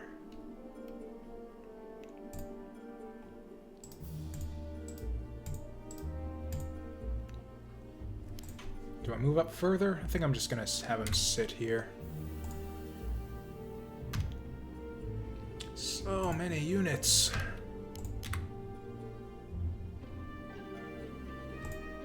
There we go. We'll just sit up on the ramparts here.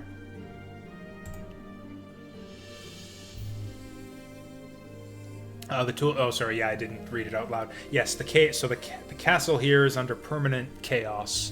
So, yeah, all of our lawful units will be at a disadvantage, even though it's daytime.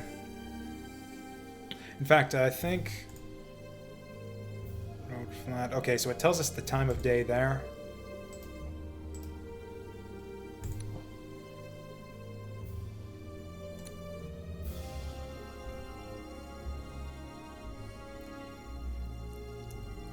This is kind of annoying how it won't let me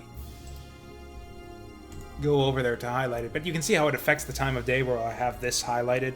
It says it is road flat time of day, whereas if I go out here, it's, or actually no, I guess that's the type of the terrain, but yeah, you can see it's time of day, afternoon, time of day, wall. Oh yeah, there's light parts too. I guess this part is, okay. I missed the part about the torches, so yeah, these are light places here, I guess. Oh, the red dots tell you the guys who are done for the turn. That's handy. And then green dot means they can still do stuff, although I don't want this guy to do anything because he needs healing still. Oof. So he's fucked all of a sudden. And there's no houses in sight. So I think we're just going to do this. Wow.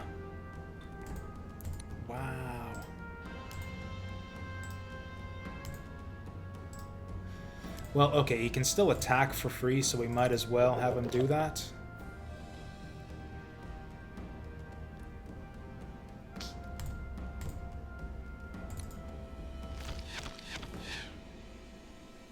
And it's up to Footpad to finish him off, and I don't know if he can. That is a really inconvenient little space there. Maybe we just get him to finish him off. I would need to hit with half of these.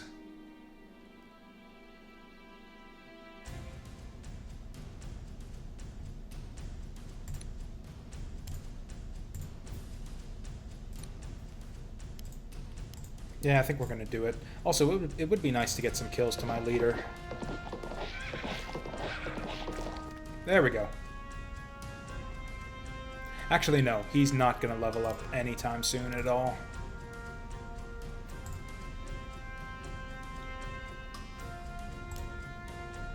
So there's no more houses to heal at, so I guess we'll just heal the slow way, where you just have your units do nothing. And that heals them. Oh wow, we got a little labyrinth to navigate here.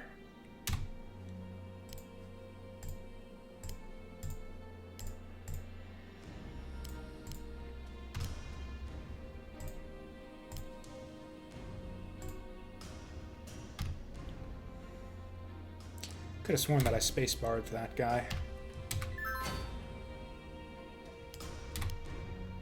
Okay, all of our weakened guys, we can just have them sit out for the round. Should probably wait for my slow guys to catch up here.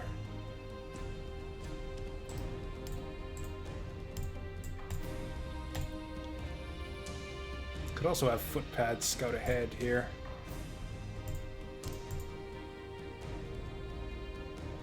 Oh shit, there's another evil necromancer guy.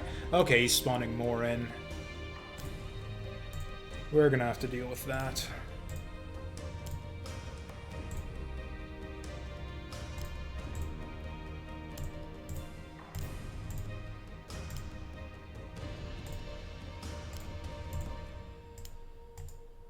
Yeah, this second heavy infantry was a mistake.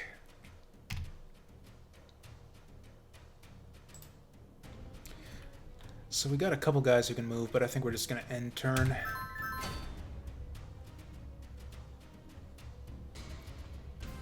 So do we win if he dies? What's the objective here? Rescue Baron. I wish that the objectives were a little bit more clear. Like, does rescuing Baron involve killing this Dark Sorcerer? Because it seems like there's still a fair bit of this map to uncover. Anyways, I think we're just going to fight this guy.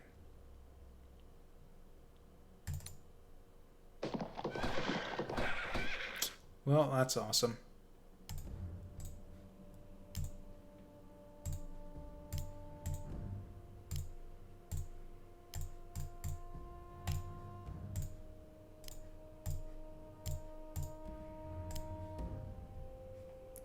Actually, he could use a bit of healing, but I want him close for the boss fight.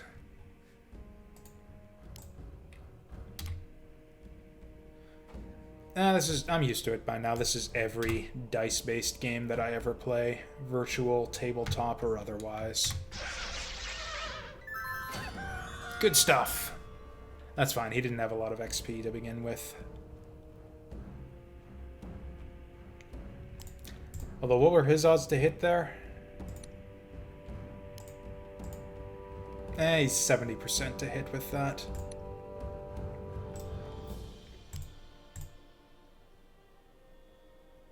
Ah, there he is. Okay, so the brother's not dead. Yeah, just like I said earlier.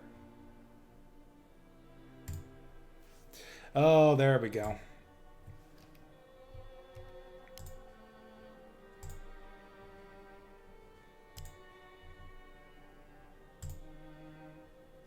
So is this actual stuff, or is this just for decoration? I'm used to playing. Again, I'm used to Langrisser Mobile, which I've been playing a lot of lately. So in that game, there's a bunch of hidden goodies around the map. So you'll find like little crates like this. It's like, oh, maybe there's a thing inside that. But I don't. Yeah, there is no items or no items or equipment in this game. So yeah, nothing like that going on here.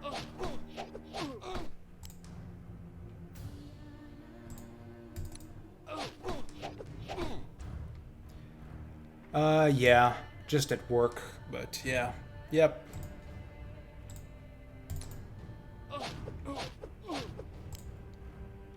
I feel bad about it because I know I could be doing more productive things at work. Like, for example, I'm way behind on uploading the YouTube VODs for my streams, so I should probably get on that.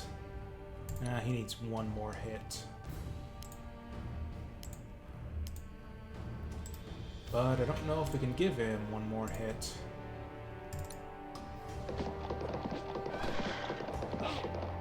That'll do it, so now he only needs to hit once to take him out.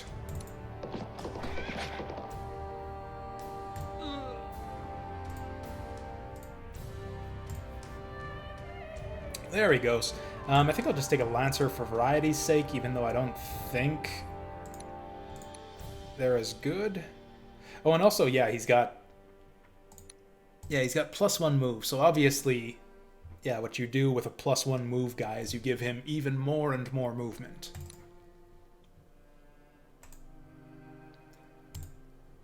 And then what I've actually been thinking of doing too is just to like officially get this monkey off my back is just do a Langrisser Mobile stream. What are you doing? That was a misclick there. Can I undo that? Oh, I can too. That's amazing.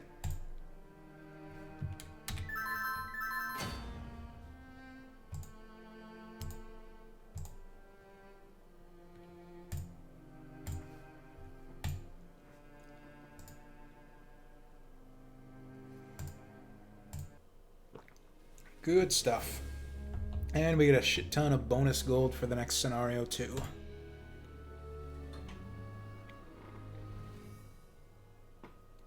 I do have it set up too. I found a thing online, simple service where you can play mobile games on your PC.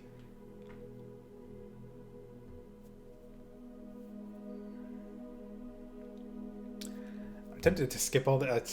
I got like 15 minutes before I gotta go to work.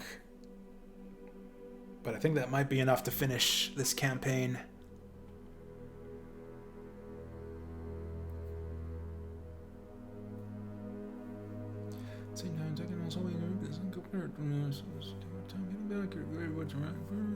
Oh, so we're like on our way back home. Yeah, it's I don't know how exactly it works. It's not exactly an emulator. It's just like a program that runs mobile apps. It's called BlueStacks, I think. Yeah, I don't know exactly how it works, but yeah. One of them first in the field forms. My God could have been saved, but I've remained with them. But I can only blame our that's I can never undo the wrong I've done. Supposed to there's once more sense of foreboding. Yeah, probably an Android emulator.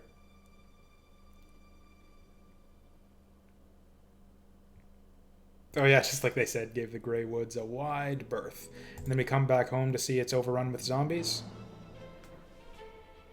Those aren't men, Arvith, they're zombies. Yeah, can't you see the buildings are all wrecked too? Oh, they're fleeing.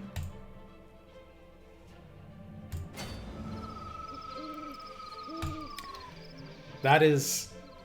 Okay. I talked about the potential for, yeah, interesting scenarios and,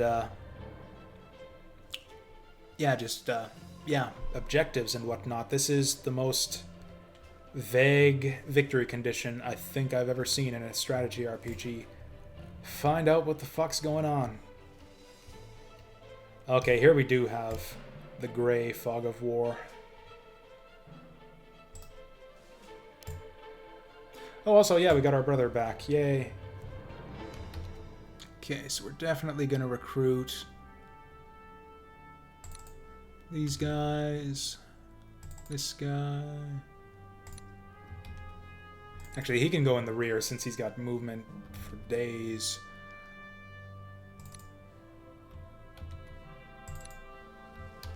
Didn't I have another... Yeah, where's my knight? Did he die? Did I get my knight killed?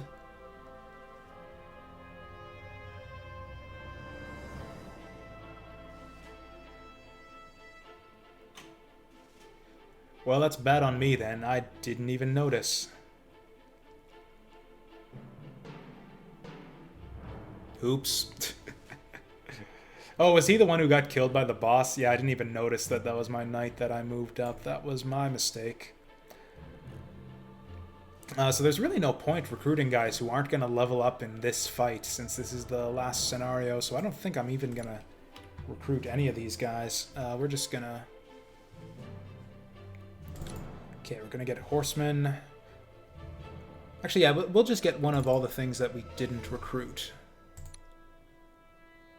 We'll get another spearman and another footpad. Oh yeah, we don't have bowmen yet. That'll do. This is dumb, but I'm going to move out just to scout.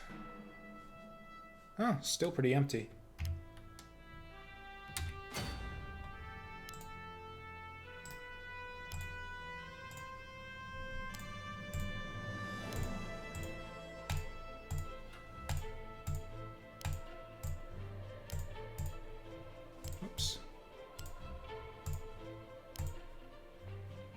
Oh, hey, there's our scout. So there's... Where the hell is this village, anyways? Actually, I think I'm going to recruit a footpad over here. Actually, no, it'll be a horseman over there to find out what's going on. And since this is the last scenario, I don't have any reason to save money or anything. Let's go all out.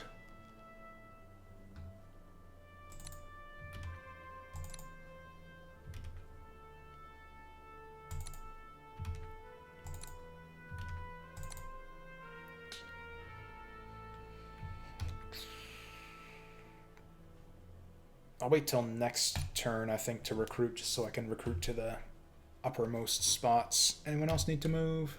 This guy. Nah, he's done.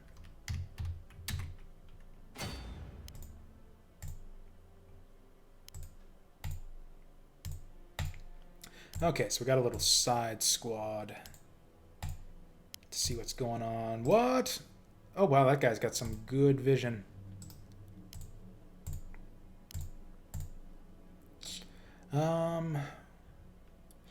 Oh, this isn't just any regular defense. Actually, it's kind of the same. Almost looks like it's the same sprite, only blown up a bit. Anyways, like I said, kind of working with a time limit here, so we're gonna do some speedy play if we can. Hey, that's the guy we were looking for.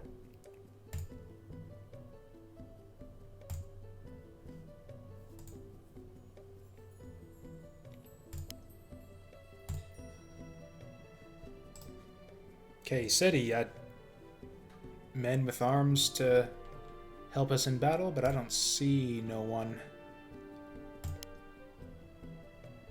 We got friendly dudes. Okay, yeah, I'll just move the Lancer up to, yeah, thanks. Oh, hit T to keep moving.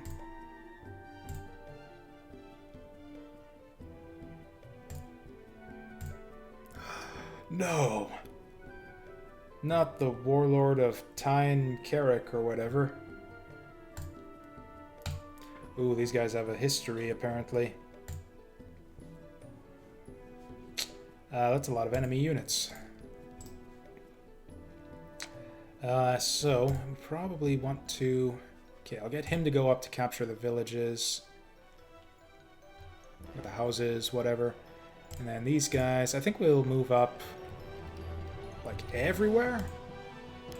Yeah, basically I want to move up along the right-hand side here and here through the river, and then up along the top as well.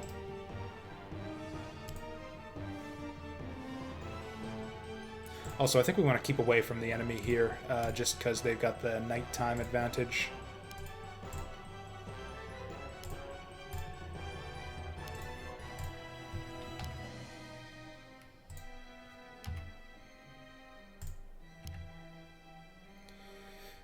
And then he... Oh, actually, I've got to... what happens if I go into negative income? I'm just going to not let that happen, and we're going to be done recruiting guys for now.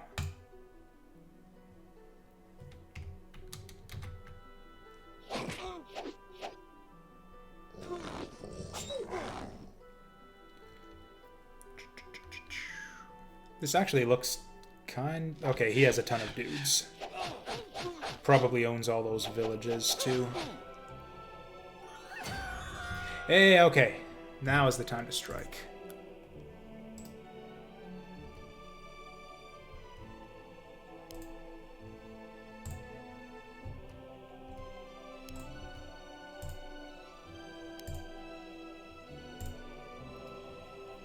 Is that worth it?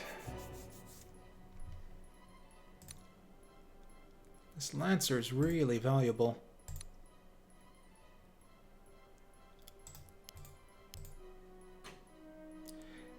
Okay, we're gonna do it like this, and that'll kind of keep him back a bit from that guy. Yeah, he doesn't really have any other options. I guess he's really good against ranged units, but not so good against people who can stand toe-to-toe with his melee hits. That was fine, I guess.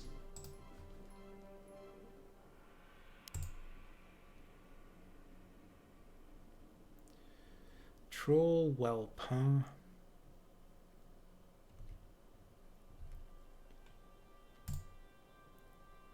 Yeah, let's fuck him up. Actually, yeah, we want to charge forward here.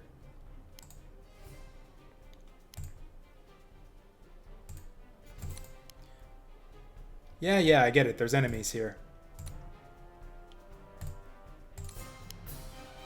Oh yeah, that's right. Hit key T to keep moving. Lucky. Yeah, I think we just want to charge up to get them to attack us while we have the advantage. Now, do I want to move my leader up?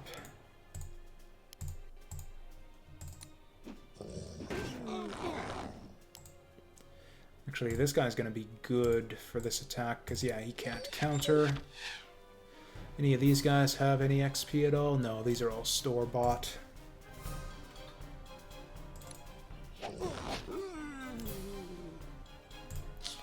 Okay, so we're going to go up along the bottom here.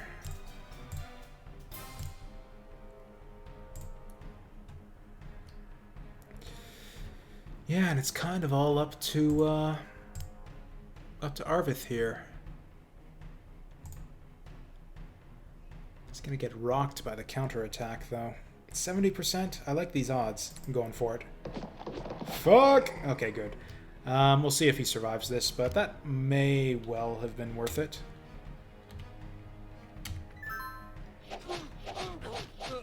Oh yeah, trolls have that regeneration, too. Yeah, it's a good thing we took him out when we did. Oh wow, my allies suck.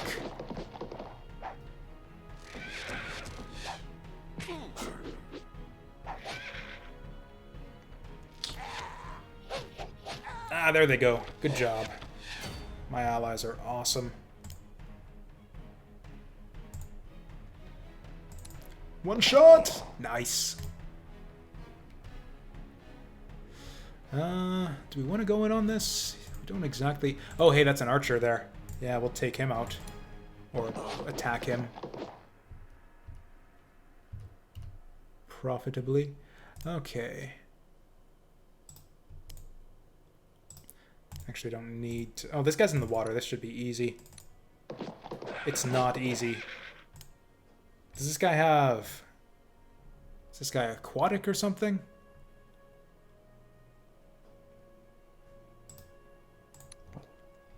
What's the deets with this guy? Oh, sure enough, 20% defense in shallow water. What the fuck? So we should be getting 80% to hit on him, shouldn't we?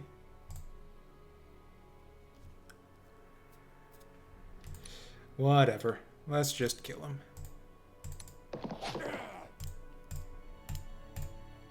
I don't know why I'm bothering to capture the houses now that we aren't keeping our leader in base. Fuck's sake.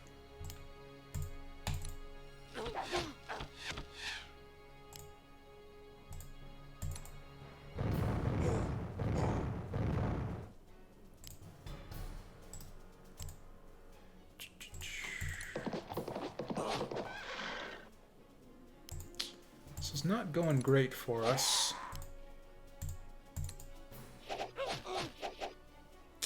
Really not going great for us. Okay, that's exactly what I was hoping for.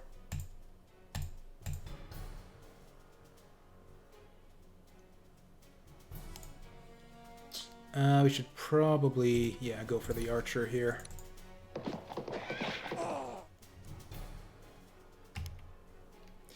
Oh yeah, he was capturing houses. I think we decided we don't care about that. I got like 3 minutes. Yeah, like 3 minutes remaining. Guess that's all my units gone. I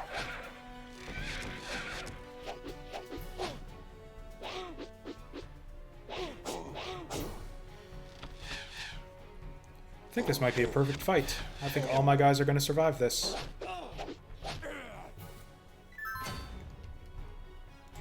Yeah, there was absolutely no reason for me to bother with this nonsense down here. We got a troll to deal with, though. Okay, good. We got the bow guys ready for him.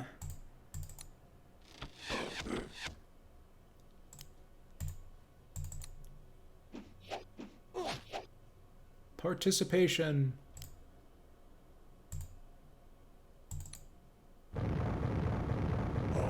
Wow, good job. Yeah, you're the left hand there, Baron. You are definitely the left hand. I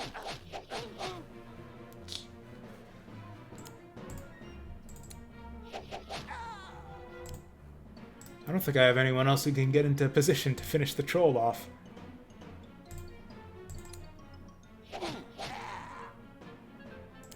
Oh, once again, it's this guy.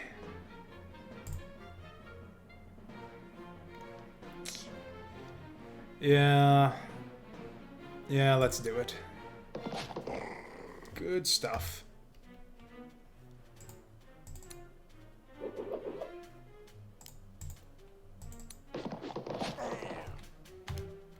And with that, I think...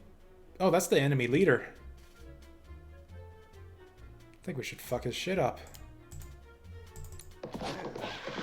I think we're gonna lose a guy. We're gonna win quickly, but we're gonna lose a guy.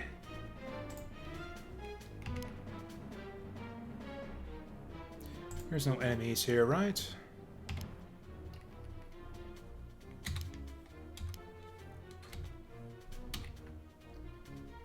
Oh, he's running like a coward. Oh, and I get finished off by freaking archers.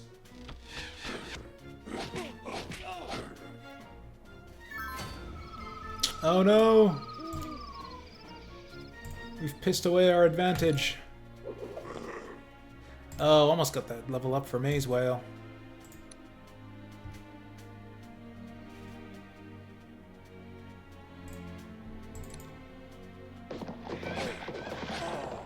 Good stuff.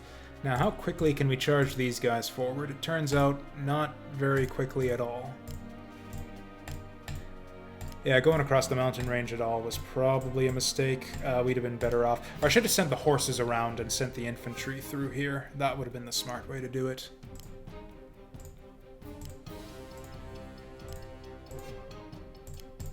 Also, I'm just going to take his house just because I can. Whoops. Undo. Okay, fine, whatever.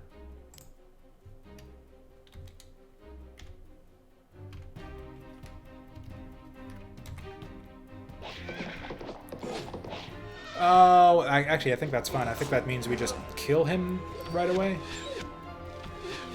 Yeah, none of these moved out from safety. We can take him out, and they've taken the base, but he's got the nighttime advantage now.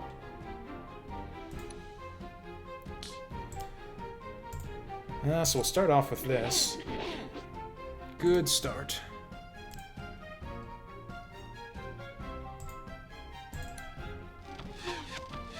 Of course.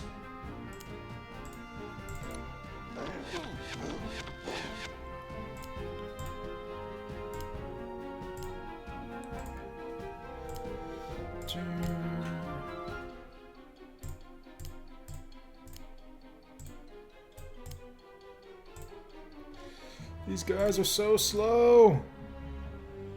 Whatever, I'm just gonna take all his houses.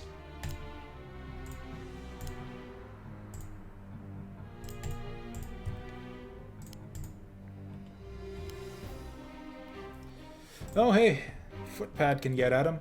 Oh, I'm gonna try to get the kill to the footpad then.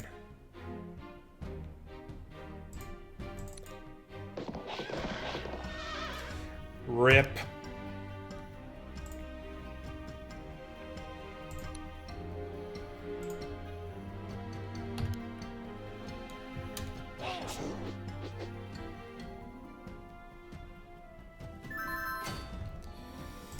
Okay, let's try this again. Good effort. That guy definitely tried his best.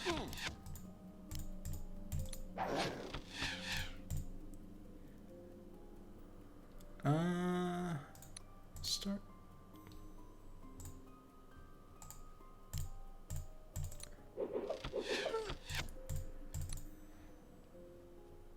Yeah, I don't think that's gonna happen. I think we're gonna... I don't think he's gonna have a face left after we're done this turn here. Never mind. So that's garbage. Okay, 2 hits will do it. 2 hits at 40%. Come on! Oh, Maze Whale finishes it off! Maze Whale 53, son of Maze Whale 52, prevails. Oh, that's awesome. Do I not get to promote my guy? Oh, he's apparently only got 1 promotion. That's Outlaw. Cool. That's the end of the scenario. I should have checked on my Outlaw's stats just for curiosity's sake, but... Magri's looking better. Baron's on wonders. Alright, everything is awesome.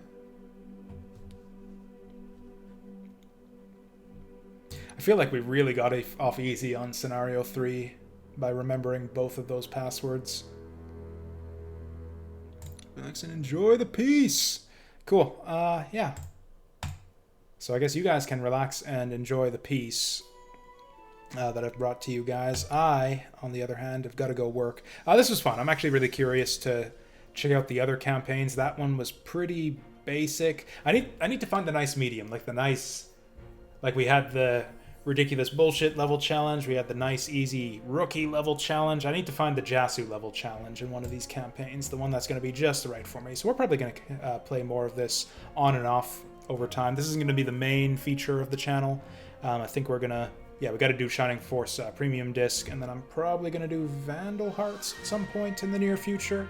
I also want to do my puzzle showcase, which will probably be tomorrow. And yeah, that's the plan for the near future. Like I said, gotta get to work. Thanks for watching, and I'll see you guys next time.